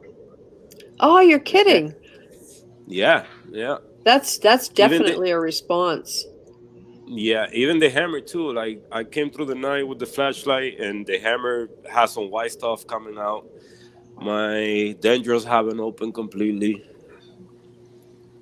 But the good thing is, this is the coral that was showing all the guts out, and now it's looking better. I got a video that I didn't upload, with the guts out. Yeah. And all that. So I don't know. I don't know what exactly happened. I'm still confused because I didn't do nothing, like the rocks, they've been sitting in the sun. So what exactly took place, I don't no clue. How deep is the sand there? Oh, not deep enough. Yeah, so you don't have it deep enough to cause any buildup of the gases or whatever that could be disturbed by that rock. Yeah. And like I said in the video, the royal grandma, that's where he was sleeping at. So he constantly cleaning the sand out of there. So I don't know. I still confused about it. But zoas are back open, so that's a good sign.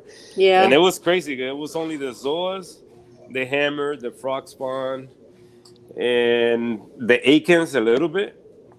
But they looking better. They started throwing a stringy, like slime string of the zoas. Wow. The guts out from the hammer and the mushroom. Just one mushroom, not all of them. So it was weird. Crazy. Have you ever heard of mesenterial filaments? I did. Yeah, I heard about it. Somebody commented that on the video. That's what it sounds like. It's just like they're probably feeling some kind of chemical warfare, so they're in defense mode. Yeah, that's the best bet right now. I did a water chain. I did a 5-gallon water chain out of a small bag of carbon, But way before that, the tank started doing better. So on its own, without me doing nothing to it. Yeah. So it was weird. So I don't know. Yeah, it's a little scary sometimes because you don't. I mean, hey, listen, that's what my pectinia was doing when my crash started, and I didn't read it as a symptom of a crash. I thought something had happened to irritate the pectinia, that it had, I don't know, flatworms or something on it. And what happened, I think, was it was reacting to whatever came into the tank by creating a mucus coat and by putting out those mesenterial filaments Yeah. in defense. And I, somebody said dip it, so I went okay. So I dipped it, and I think that was a mistake because all it was doing was generating its own defense. And if I had left it alone, I think it probably would still have died back a little. But I think I made it worse by stressing it out and by adding chemicals to the mix. Yeah, like what I didn't get about the whole situation, when I did that, the pump was off. So all I did was remove the rock from this side, put it in the sump, and grab one from the sump, put it here. Without the pump being on, Yeah. that's when that tank started reacting to it. Wow. So that's why it blew me away. I say, what I did? I haven't touched that tank. So I thought it was the polys, but soon as I fragged them, I put them on the frag tank, and everything was open normal. So, yeah, because that's one sump on both tanks, right? Like that sump runs both tanks. Wow, that's crazy, man. So like what happened exactly? I don't know. I know I tested the water. The pH was low, but then again, if it was the pH, I wouldn't notice a decline in in the corals. Yeah. But it happened just a couple minutes after I removed the rock. So, wow. Well, Alice says to run a bag of Chemi Pure Blue and bubble scrub it. The stringy stuff is okay. They will suck it back in. Yes, that's true. I have seen that happen. Yeah. And when I did all that fragging, the slime that was coming off the cut edges was unbelievable. And so I turned the bubbles on for about 2 hours, and most of it just disappeared. Yeah. Because I don't know if that stuff will irritate other corals if it lands on it. Really not sure. I bet you definitely will. Oh, and Bert Minshaw has a question. Micromusa right up against Acan Lord. What do you think about chances of coral wars? I don't know. They used to be brothers until the scientists got involved. So, or until they re-looked at it. So, I don't know. I guess you just have to do some observation and see if you see them reacting to each other. Yeah. I don't know how acans fight. Do they use the tentacles that come out the top? Because they don't have stuff that comes out the bottom, like the white stuff. Yeah. They have I tentacles, haven't seen right? them fighting either. Yeah. No, they do have tentacles. Yeah. Skookum Chuck says your tanks look great. Thank you. Got scared yesterday. 2 days ago. Got scared. I said what I did. Oh no. Here we go. I know. Like we always say, we think things are going right and we do just a little tiny change. Things just go off. Mm-hmm. Yeah, Alice says when her devil's hands shed, the mushrooms get all weird with that stringy stuff, I'm assuming. And the leathers get everything sliming. So her solution is the Chemipure and bubble scrubbing. So, it wouldn't hurt. All you need is a fine air stone, like I use wooden air stones for bubble scrubbing because they make smaller bubbles. I do have one laying around. And just run it in the sump, or actually not in the sump. You want to run it where the stuff might be in the water. So I don't know where would be a good spot in the sump. If that's where you put that rock, maybe.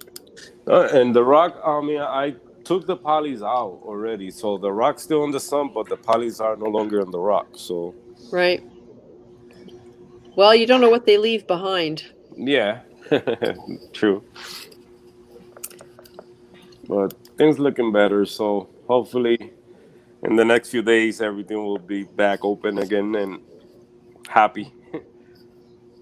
Just for creating a bridge. Wow. Yeah. Jeepers.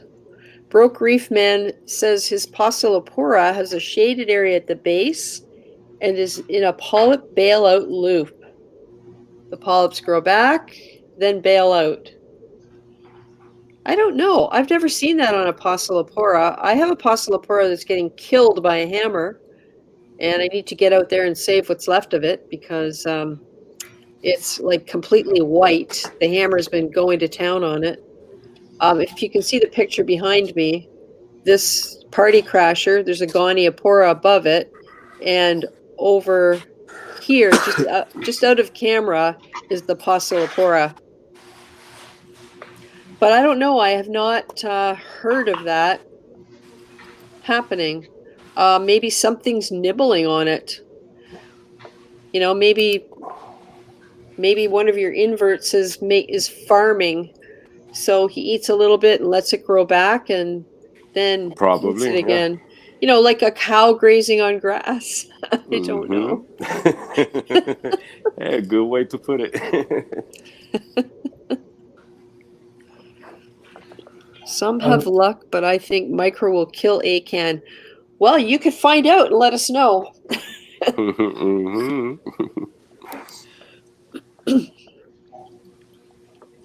So what are your next plans, Hector? You've got a larger build going on right now, is that right? Yes. I'm having just a little hard time find. I'm trying to make the stand with the T-slot. Something like that is called T-slot. Oh, the aluminum, yeah. The aluminum one, yeah. So yeah. I call a company, and they sending me through all the people. So I haven't get in touch with nobody yet that can help me on that because so it's a 40 breeder. Yeah. I'm trying to make a little taller than the stands they sell. Yeah. So and longer, also. Yeah. So I can hide the overflow box since I'm doing a peninsula style. Right. So. Well, I will say my Mollywood is on top of a mechanic stand, and I love it. And I also love the fact that there's a little 2.5 or 3 inch ledge all the way around it. Nice. So the next stand, I'm hoping to be able to build something similar so that there's a ledge all around. So that, if you need to set down a net or a baster or anything, you've got somewhere to put it. Not necessarily that, I want to have it look all junky, but I really appreciate having that ledge. Oh, like me, I lay blaze around just in case. Yeah. Glue, Yeah. When you're fragging stuff. Yeah. It's always good to have a little edge. You must have kids. Yeah, kids. Yeah. Who, me? Yeah. No little kids flying around. No little kids here. No. They know better. If they use those blades, they're gonna get cut. Yeah, the frag thing is doing okay too. I did some changes here. I haven't made the video about it yet, but yeah, I put a frag rack down there because it's show coming up. Double decker. Yes. So now we get to see how the Fuge light grows coral. Yeah. So I'm using the T5 here for that. Nice. So you've always got stuff going on there, Hector. Oh, yeah. That's why you're getting a bigger tank, right? What happened? So that's why you're doing a new build, right? Yes. Yes. That angel is angry. Oh yeah. Ever since I moved all the rocks out of there, that was his safe haven. And so now I moved the rock, he just going nuts everywhere. Can he get under the frag rack or no? No, he can get underneath. No. He can't?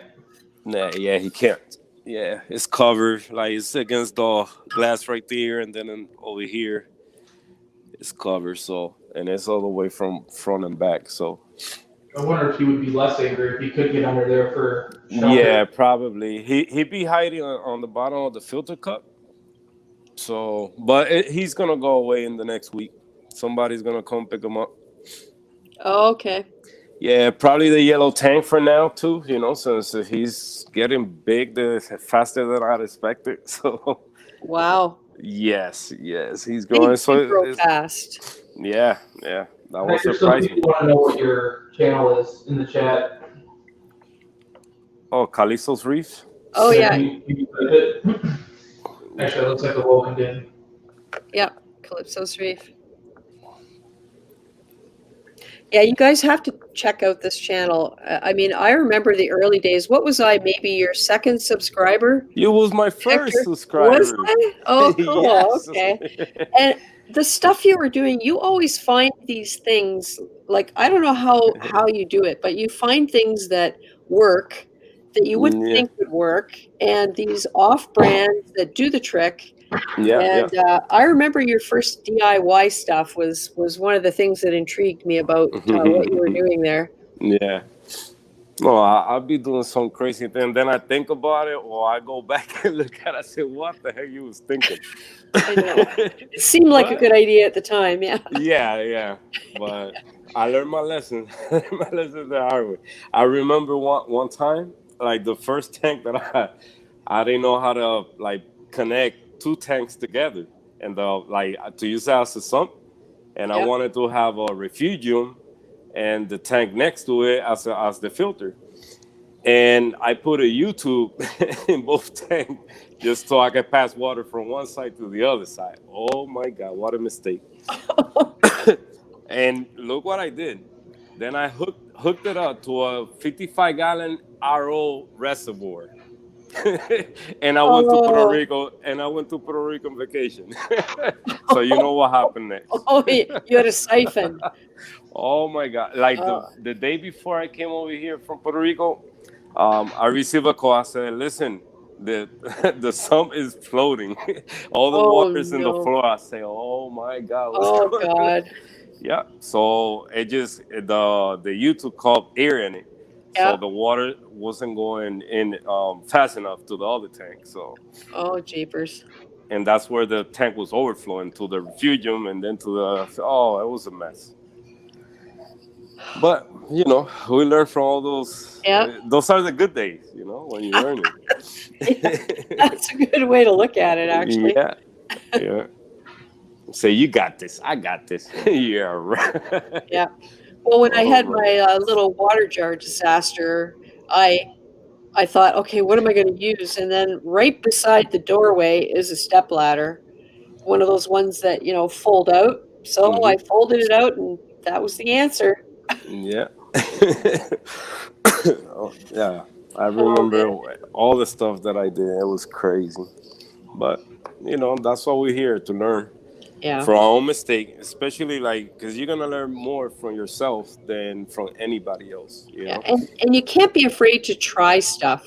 And I mean, I'm not talking about dumping chemicals in your tank to try stuff, but I mean, if you think something through, something mechanical or some kind of a process, if you think it through and you do some research and you try and understand what's happening. And even if you don't end up doing what you originally planned, along the way, you find out other stuff. And that's why this hobby is endlessly fascinating, because there's so much you can learn and so many different things you can try. You know what I was trying lately? Vibrant. I started trying Vibrant because I saw a little bit of hair algae here in the air in the frag tank right here. Yeah. And that stuff didn't work for me. Yeah.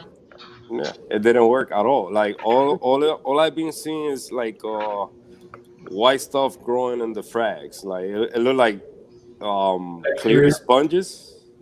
Oh yeah. What is it? Was it bacteria? I guess so. I don't know if you can see it on that one. No, it's hard to see. But this bird nest have it in the bottom of it. That's a Passilopora you got there. Passilopora, Yeah. Hey, Alice, it's a flame angel who's being a bad boy. So he's in timeout. Yep. He's wondering who's being punished. Yeah. That's my baby, though. I don't want to get rid of him, but I have to. I don't want to see him in this little tank. Probably I could get him back when I set up the bigger one. Yeah. Yeah, you could.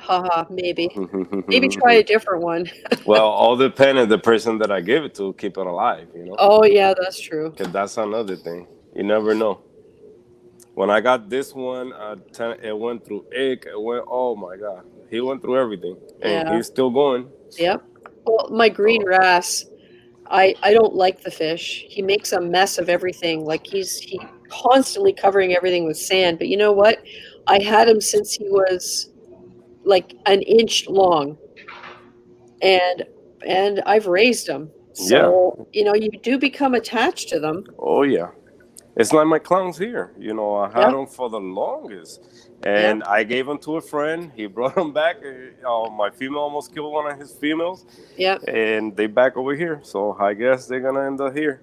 Yeah. And you know what's crazy? They morph a little bit, the color. Oh, Because when I got them, they were like pure orange. And really? now they're just like leopard. They got black spots all over it. The top, the back, if you could call it the back, is brown now. But they were pure orange. Interesting. Yeah. Hey, Twins Reef wants to know what program. It's called StreamYard, StreamYard.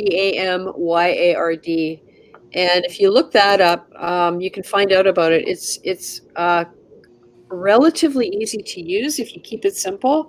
If you want to do some different things, you can. I mean, I like to do the intro and the outro, and I have various other little things that I do. But on a basic level, it's a great program. There's a free version and there's a paid version, and I use the paid version because it has features that I like to use. So check it out. All right. Let's see if I can feed her. Come here.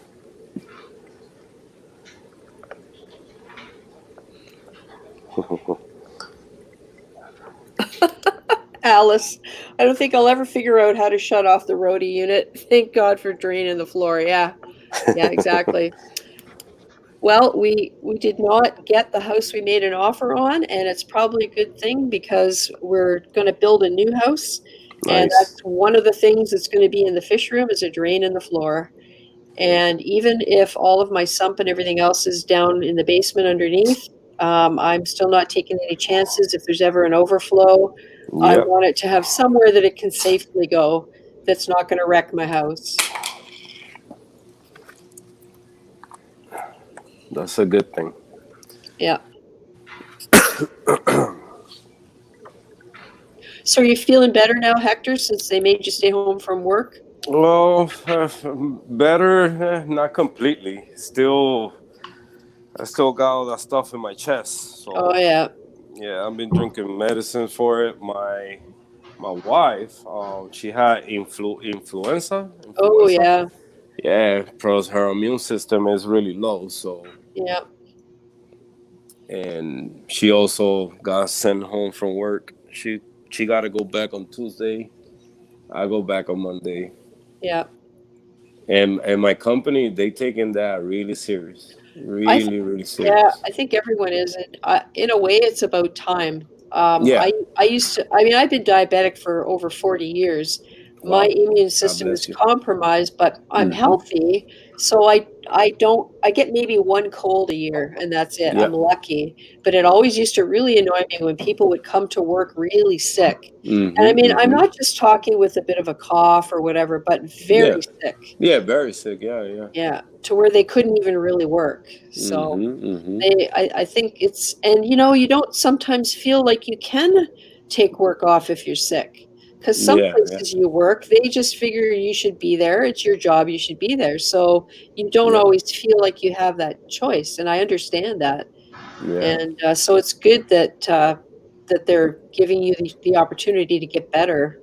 Yes, yeah, definitely. Yeah, it was serious. They lunchtime, they call everybody. I said, listen, if you feel sick, we don't want nobody else to get sick. So go home and get better. And I said, all right, Because I did went to work kind of sick, getting sick, and I did work throughout the whole day. The next day, I called out because I didn't want to get nobody sick.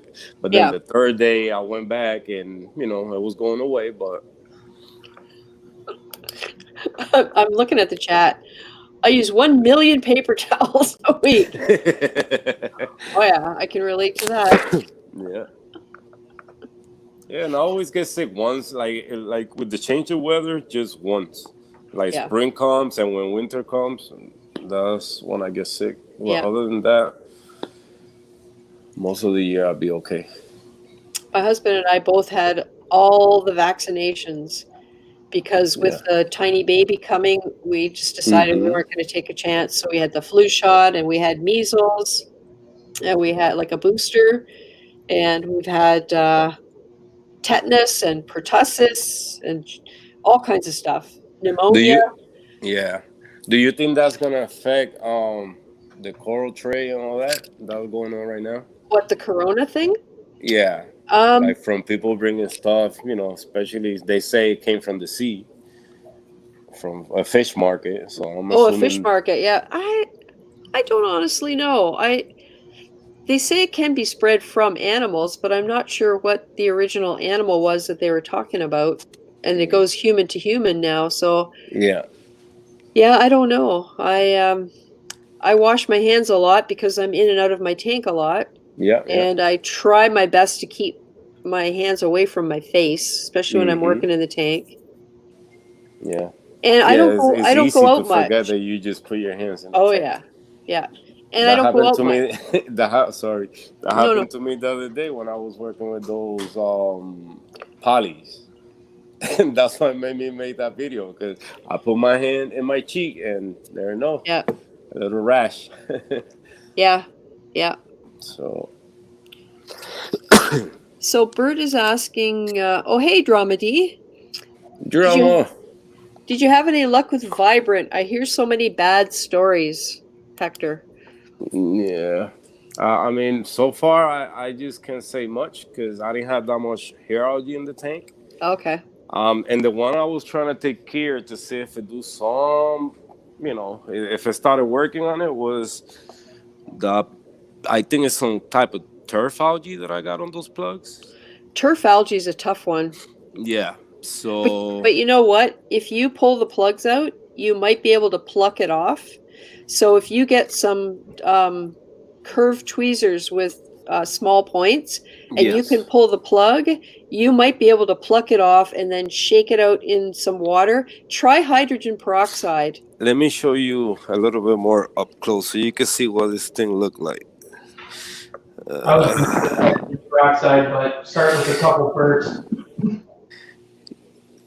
You see how that looks? It's kind of like slimy and attached, like it's encrusting to the plug. Oh. It don't show no strings, no nothing. Does it look red? Yep, completely red. That's coralline. What is it, John? It's soft though, right? It's not hard? Yeah, really soft. And at one point, it started growing like leafy stuff. Like, what can I compare it to? To like Calarpa, like the way Calarpa grows. Oh, like little blades? Yeah, started growing blades. Yep. Oh, you know what? I wonder if it's wire algae. I had red wire algae in my 29 cube, and I had to obliterate it with putty. I got some scissors, I cut it all down, and I just pushed putty in all of the rocks that I could to try and cover it up. That's what I've been trying to do. I'm gonna refrag everything. I'm waiting on some plugs right now. And I'm just gonna refrag everything and trying to take care of it like that. This one too. I started already refragging stuff, so hey, watch it. The clown's trying to bite me. She knows better, huh? Yeah, it looks like a red turf algae to me. Yeah. You should take one of the plugs and just try a 2-minute dip in 3% hydrogen peroxide like you get at the grocery store. Yep. And then what you do is you just put it straight back in, and within 48 hours you'll know if it will get rid of that stuff. I'm always amazed because when you put it back in, there's all the bubbles, right?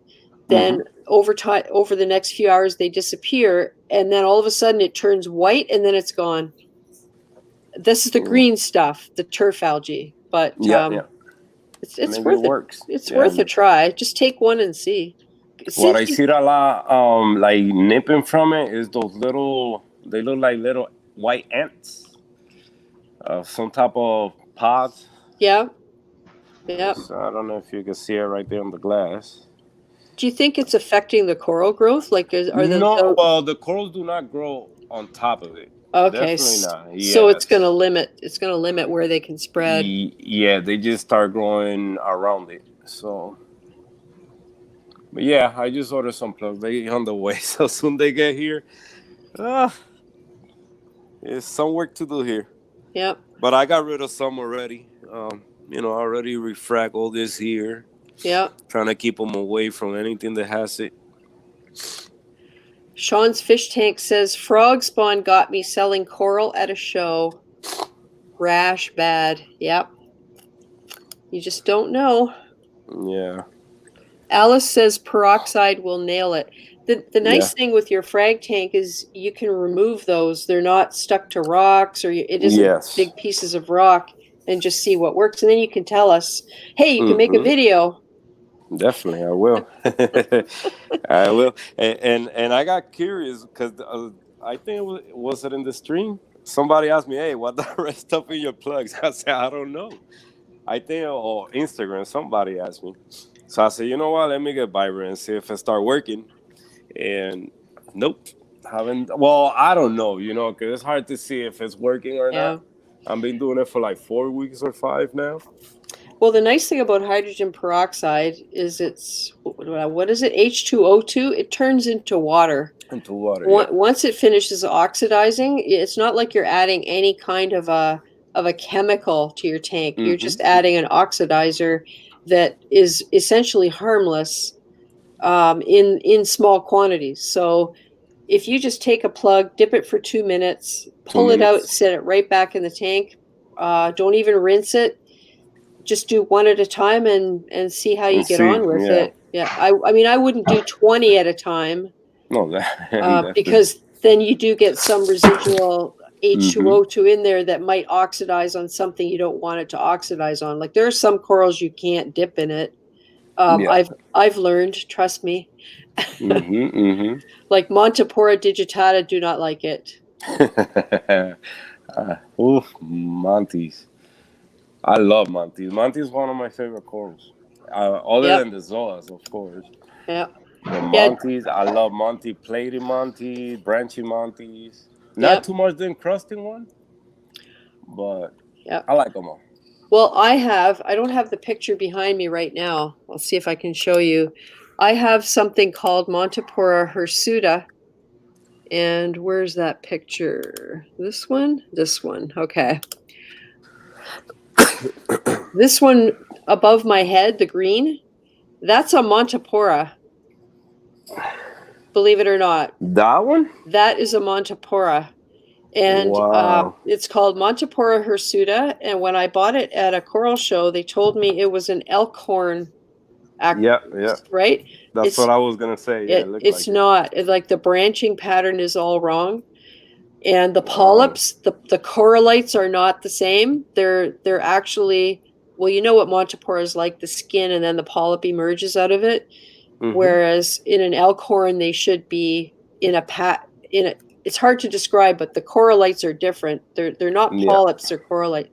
So anyhow, this stuff breaks off. I stick it on a piece of rubble and it becomes a frag, and I trade it in at the fish store. It grows like nuts. And it has a really interesting shape when it's big. So there you go. There's another type of Montipora to look for. So they only come in that color? Yeah, I've only ever seen it in that color, but I believe it also is available in like a reddish color. It's not as orange as the other stuff. It's more to the sort of purpley red. Yeah, Dramedy says watch the length of time with the hydrogen peroxide, no more than 2 minutes. Yeah, and that's true, because then you start, because it's oxidizing, then you start burning tissue that you don't want. The zoos will stay closed for a while, but maybe a day, then they'll open up again. Can you take a rock out and spray it with peroxide? Oh yeah, I've done it. You can buy from the dollar store for $1.25 little spray bottles of 3%. And I have done it with bubble algae. It also will kill bubble algae. So if you have a frag plug or a piece of rubble with a frag on it like I had, it was covered with bubble algae, So I got a glove. I put gloves on. I held it by the coral at the base so that I wouldn't get peroxide because it was a digitata, bubble gum. Sprayed the whole rock with peroxide and then just put it right back in, and the bubble algae went away. And about the lower half inch of the digi kind of got all, it turned into mush and it kind of blew away, but it healed right back over it. Wow, nice. So yeah, you can do that, but just be careful that if there are corals on there that are soft flesh, like acans or whatever, Yep.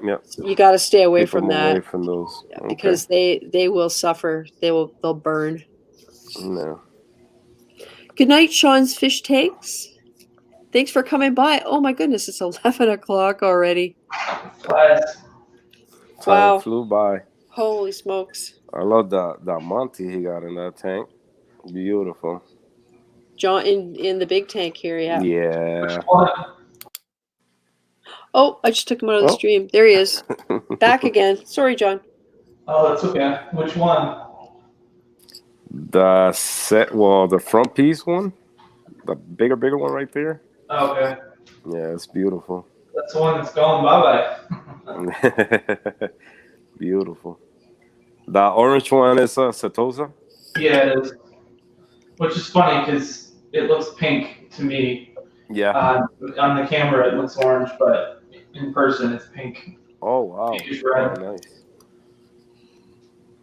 I don't know why, but it's always the one that doesn't look true to its color. Yeah. I was just looking at my yellow-eyed coal tank. He looks like he's got some kind of sore on the side of his body. Wow. I don't know if he was getting picked on or if he hit a rock or something. I don't know. He's eating, so he'll probably be all right. Yeah. Hey, Hector, we have a question for you. Johnny Martinez, when you say you're going to pull your corals off the frag and transplant, does the coral come off easy? He's new to the hobby.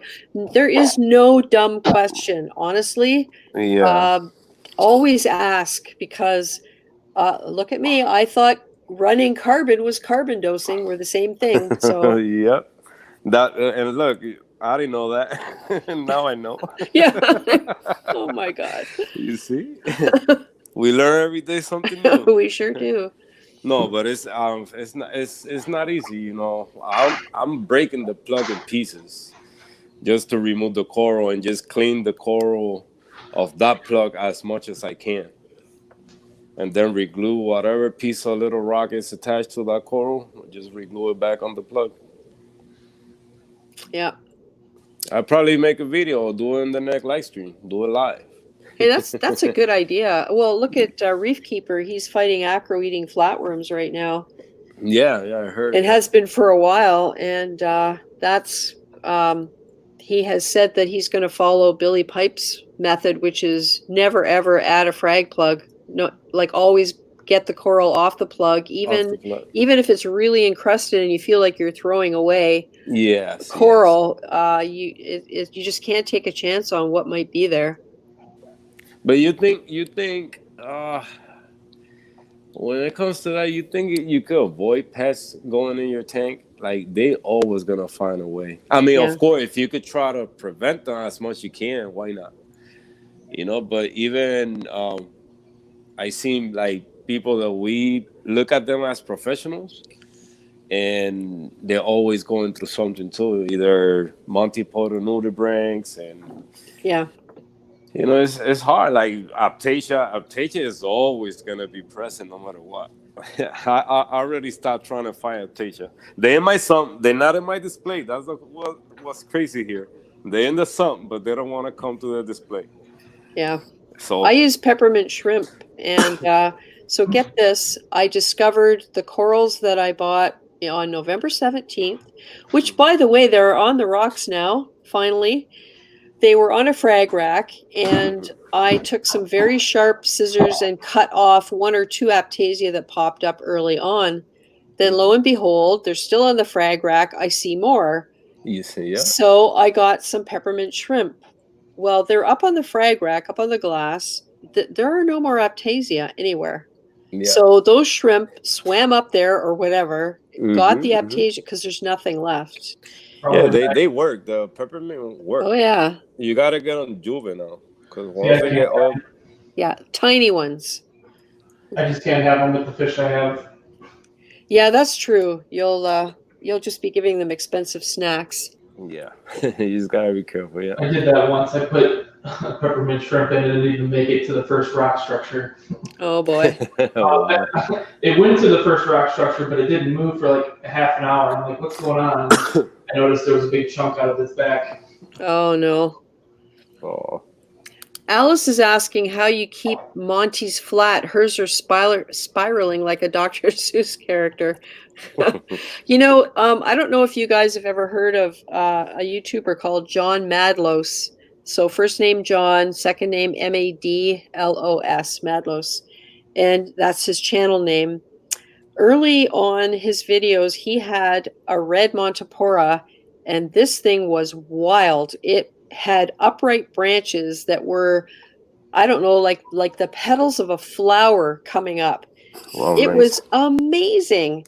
And I remember chatting with him in comments about it, and he wondered if it had to do with flow, because he had flow coming, the direction of his flow was circular, and it was hitting the front and then going down and then up.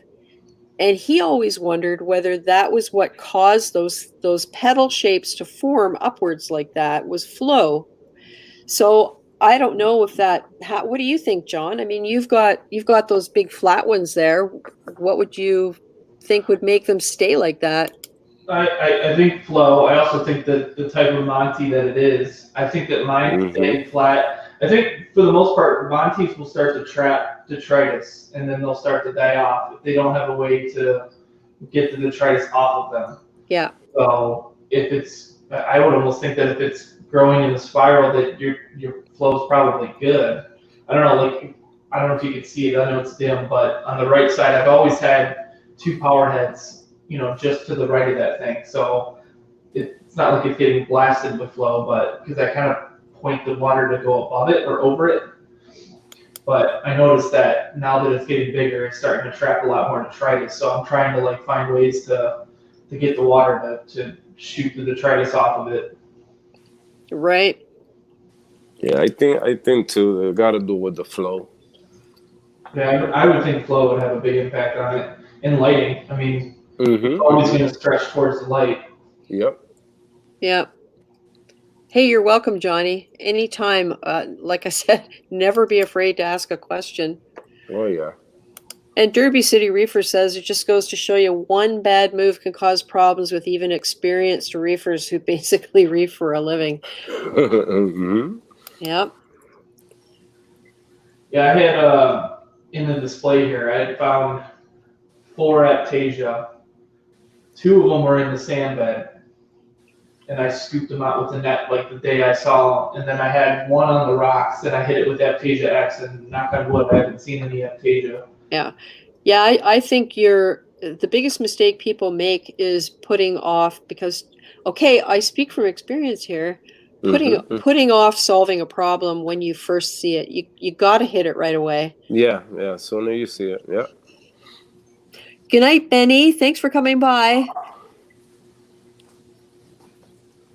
Yeah, I saw a couple of aptasia on my frags. I killed, I think, 2 of them, and they came back out. So okay. Yep.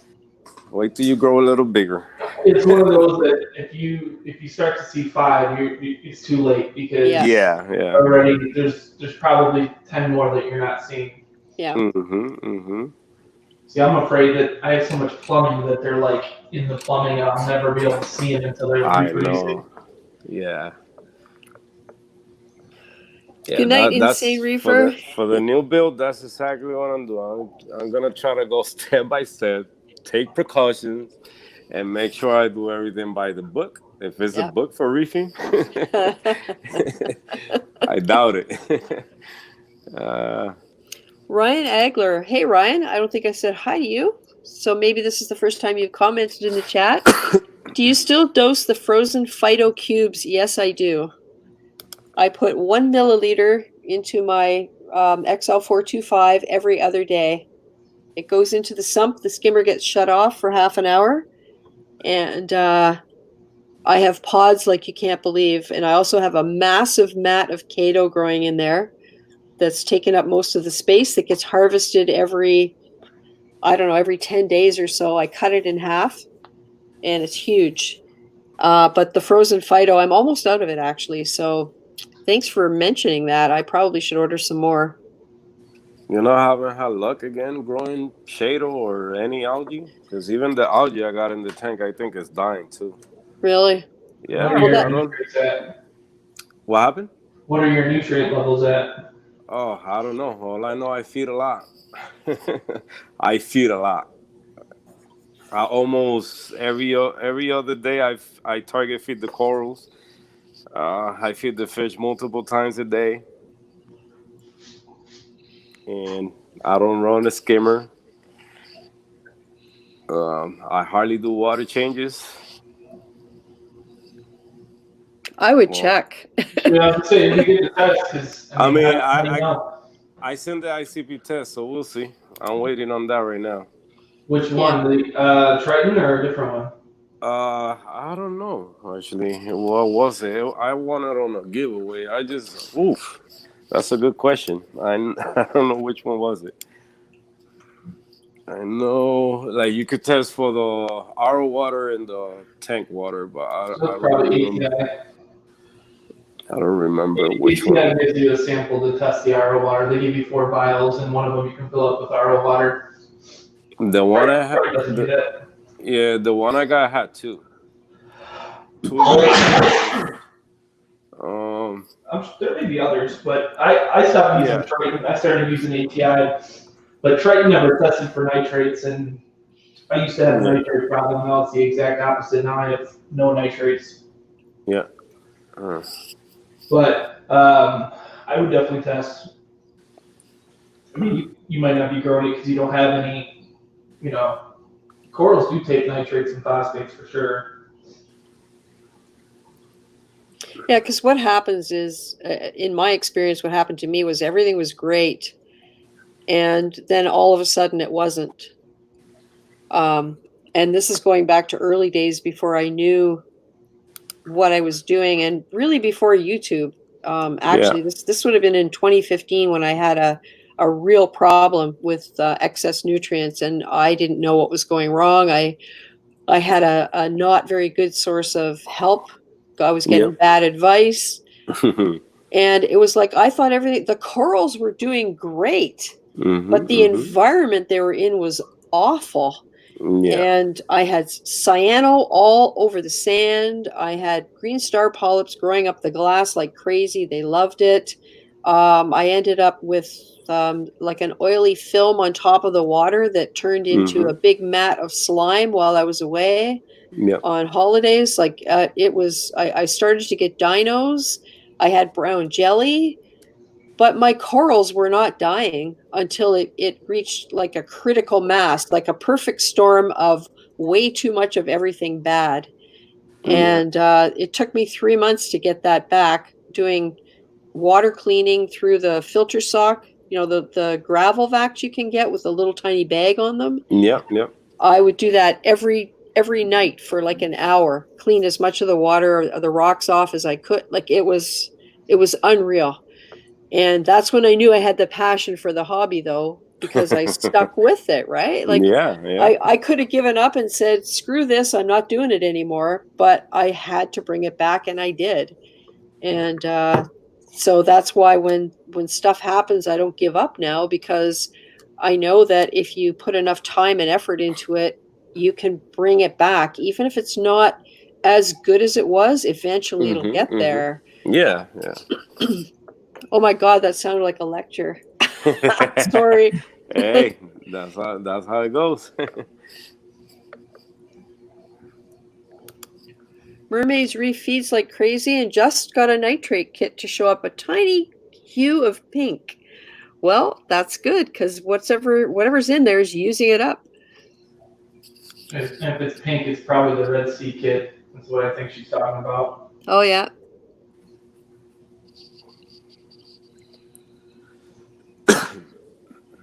So long story short, you should test your nitrates and phosphates, Hector.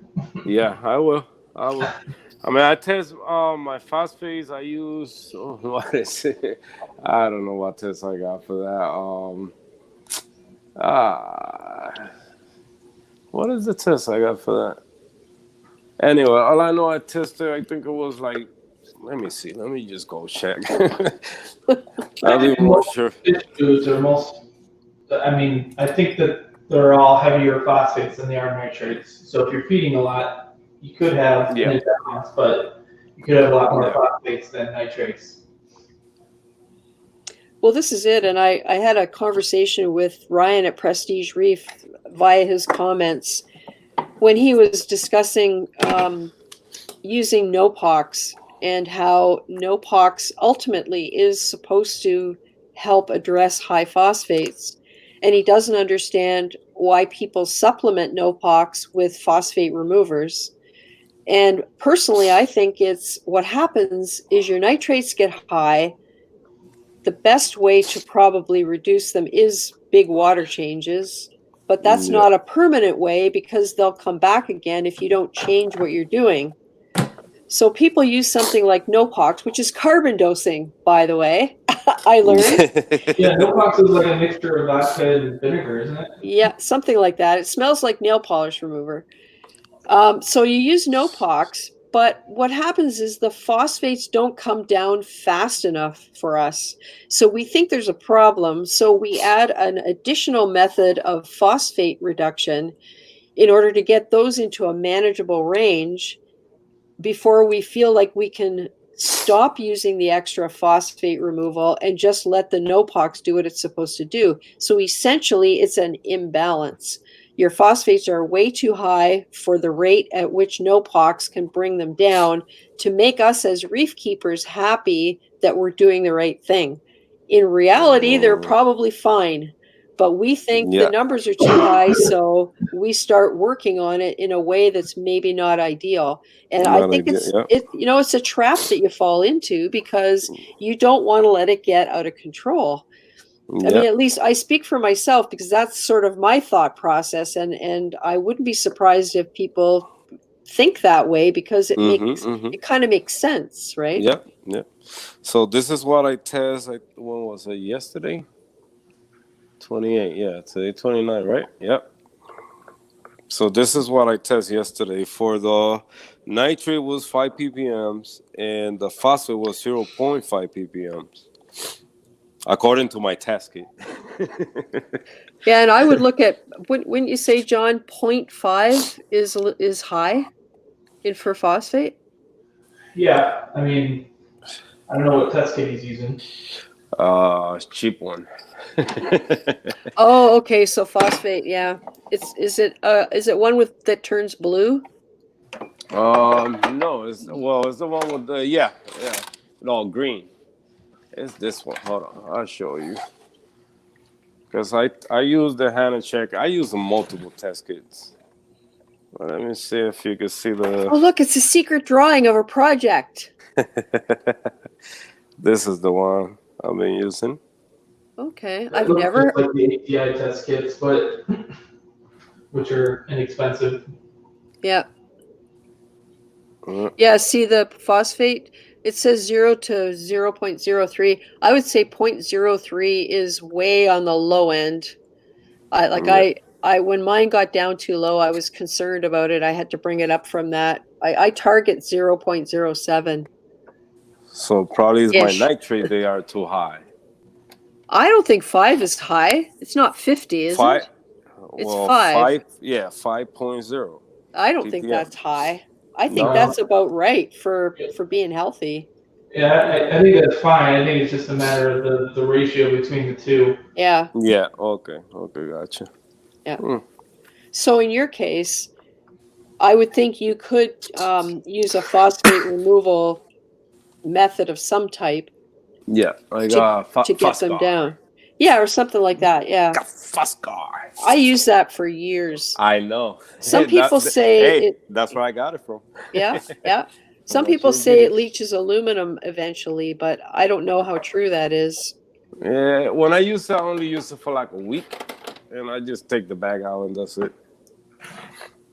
But I did a 5-gallon water change yesterday. That was before the water change, so I'm still waiting. Give it at least one more day. I got another 5 gallons ready right here. Yeah. Just give it a couple days and see if how the coral's gonna react to whatever's going on with the tank right now. Yep. Give it some time to heal, and no more water mixing station. I got it right here now in the kitchen. Nice. Yeah, the wife always talking. It's still going. Does she make you do the cooking? Because if there's a mess, darn it, you're going to deal with it? The ditches. Yep, I got to do the ditches. So do you have to undo the connection to the sink in order to make water or use your sink? What happened? Your cold water line is hooked up right to your sink. So do you have to undo that when you want to use your sink? Yep. Yep. Oh, Yep.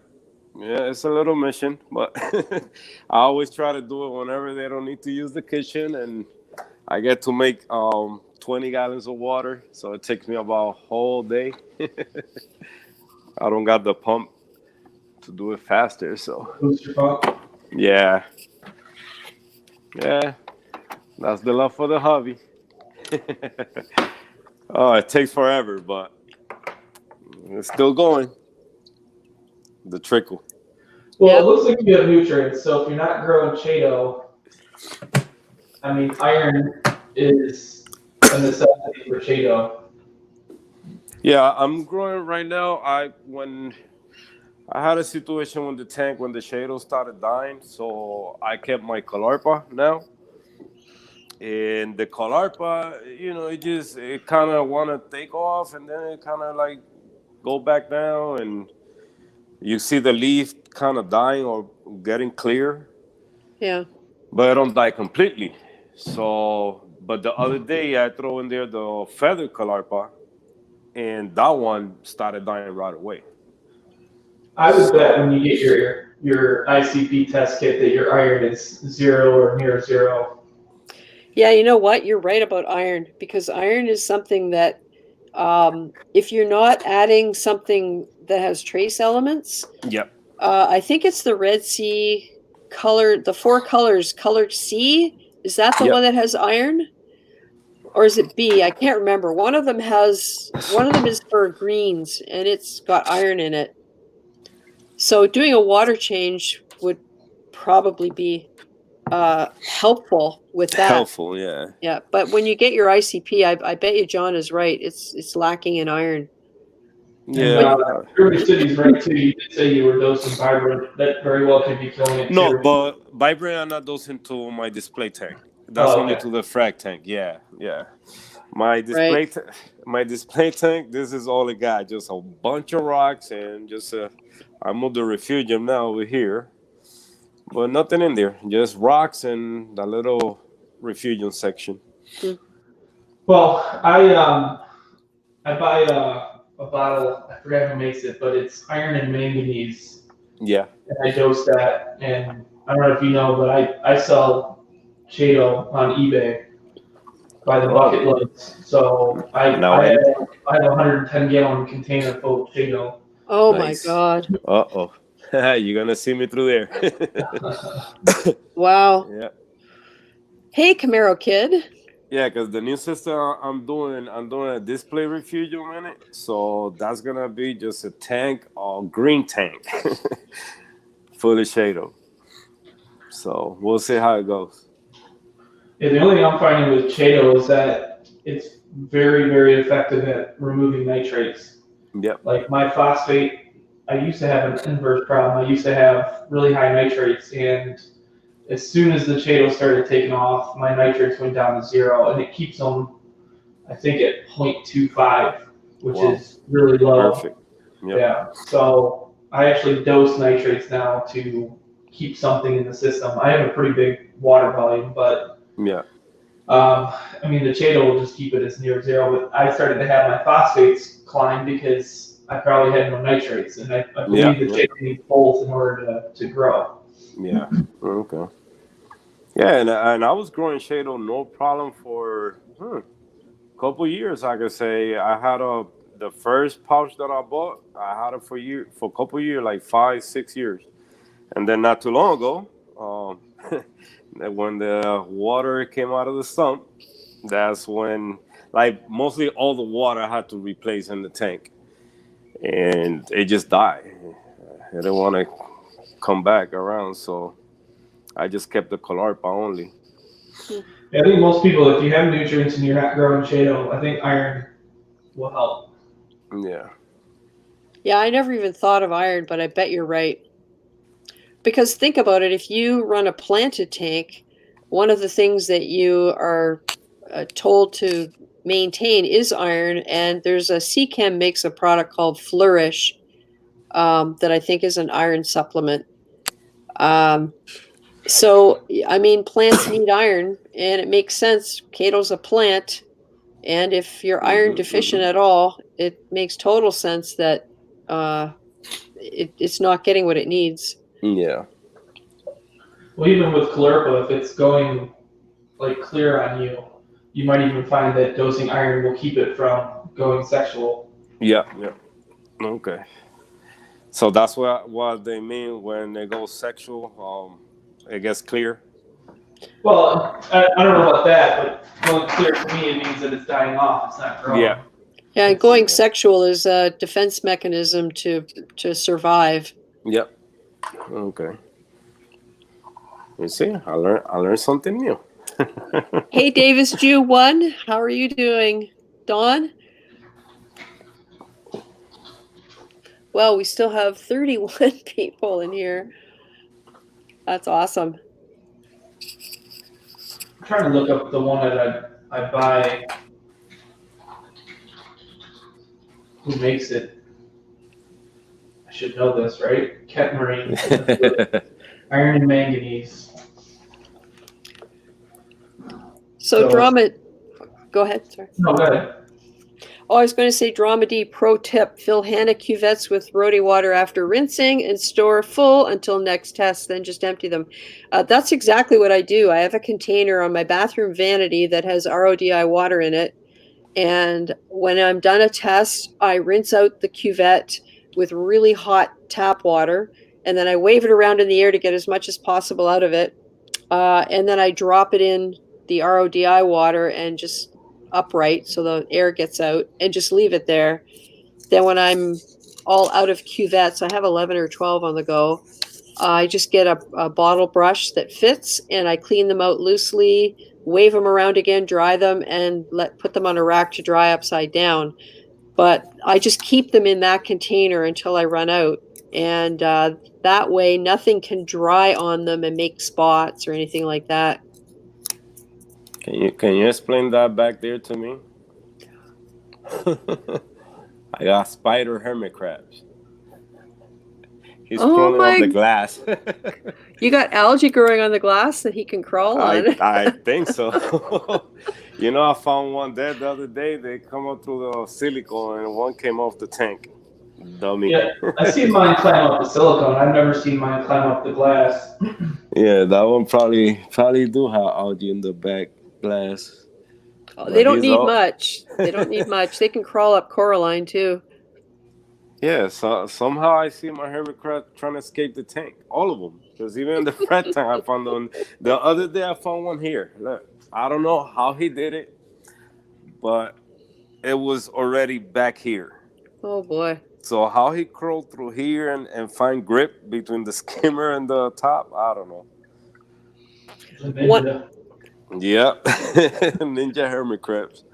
One of my very first Instagram posts was of a snail, a turbo snail, climbing out of my tank. And it was over the rim and about to go down the outside. And it was when the tank was just starting to like right after the cycle. And I think my comment was like, I didn't realize it was that bad in there. I have a bunch of limpets, if you know what those are, but they constantly, the way you can tell that they're not alive is that they're out of the water. If they're in the water, they're still alive, but they literally go climb out of the water and then they just die.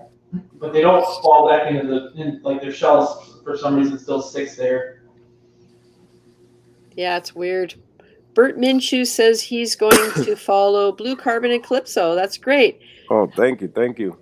Thanks for coming by, Bert, and we'll see you again. Yeah, I'm definitely gonna go check out that. Where is it? eBay for the Shadow? Yep. eBay. Under the same name? Yeah. Carbon? Just not without the G. For some reason, I couldn't have the G. Okay. I don't know if they have a limit how big or how long your name is, but. Yeah. Hector Alice says the crab thinks the grass is greener in the other tank neighborhood. Mermaid's Reef. Her hermit crab climbed about 15 inches up the silicone today with another one hanging on its shell. They're endlessly entertaining, these things. Yeah. Sounds like some kind of neat workout or something. Yeah. Good night, Awoken. I promise I'm going to fix the email problem for next week. I'll come up with a list of everybody's email and just copy and paste, because I have 24 or 25 now. And I'd like to send out invitations ahead of time. And I didn't. The reason I said that is I don't think I sent one out to Awoken tonight.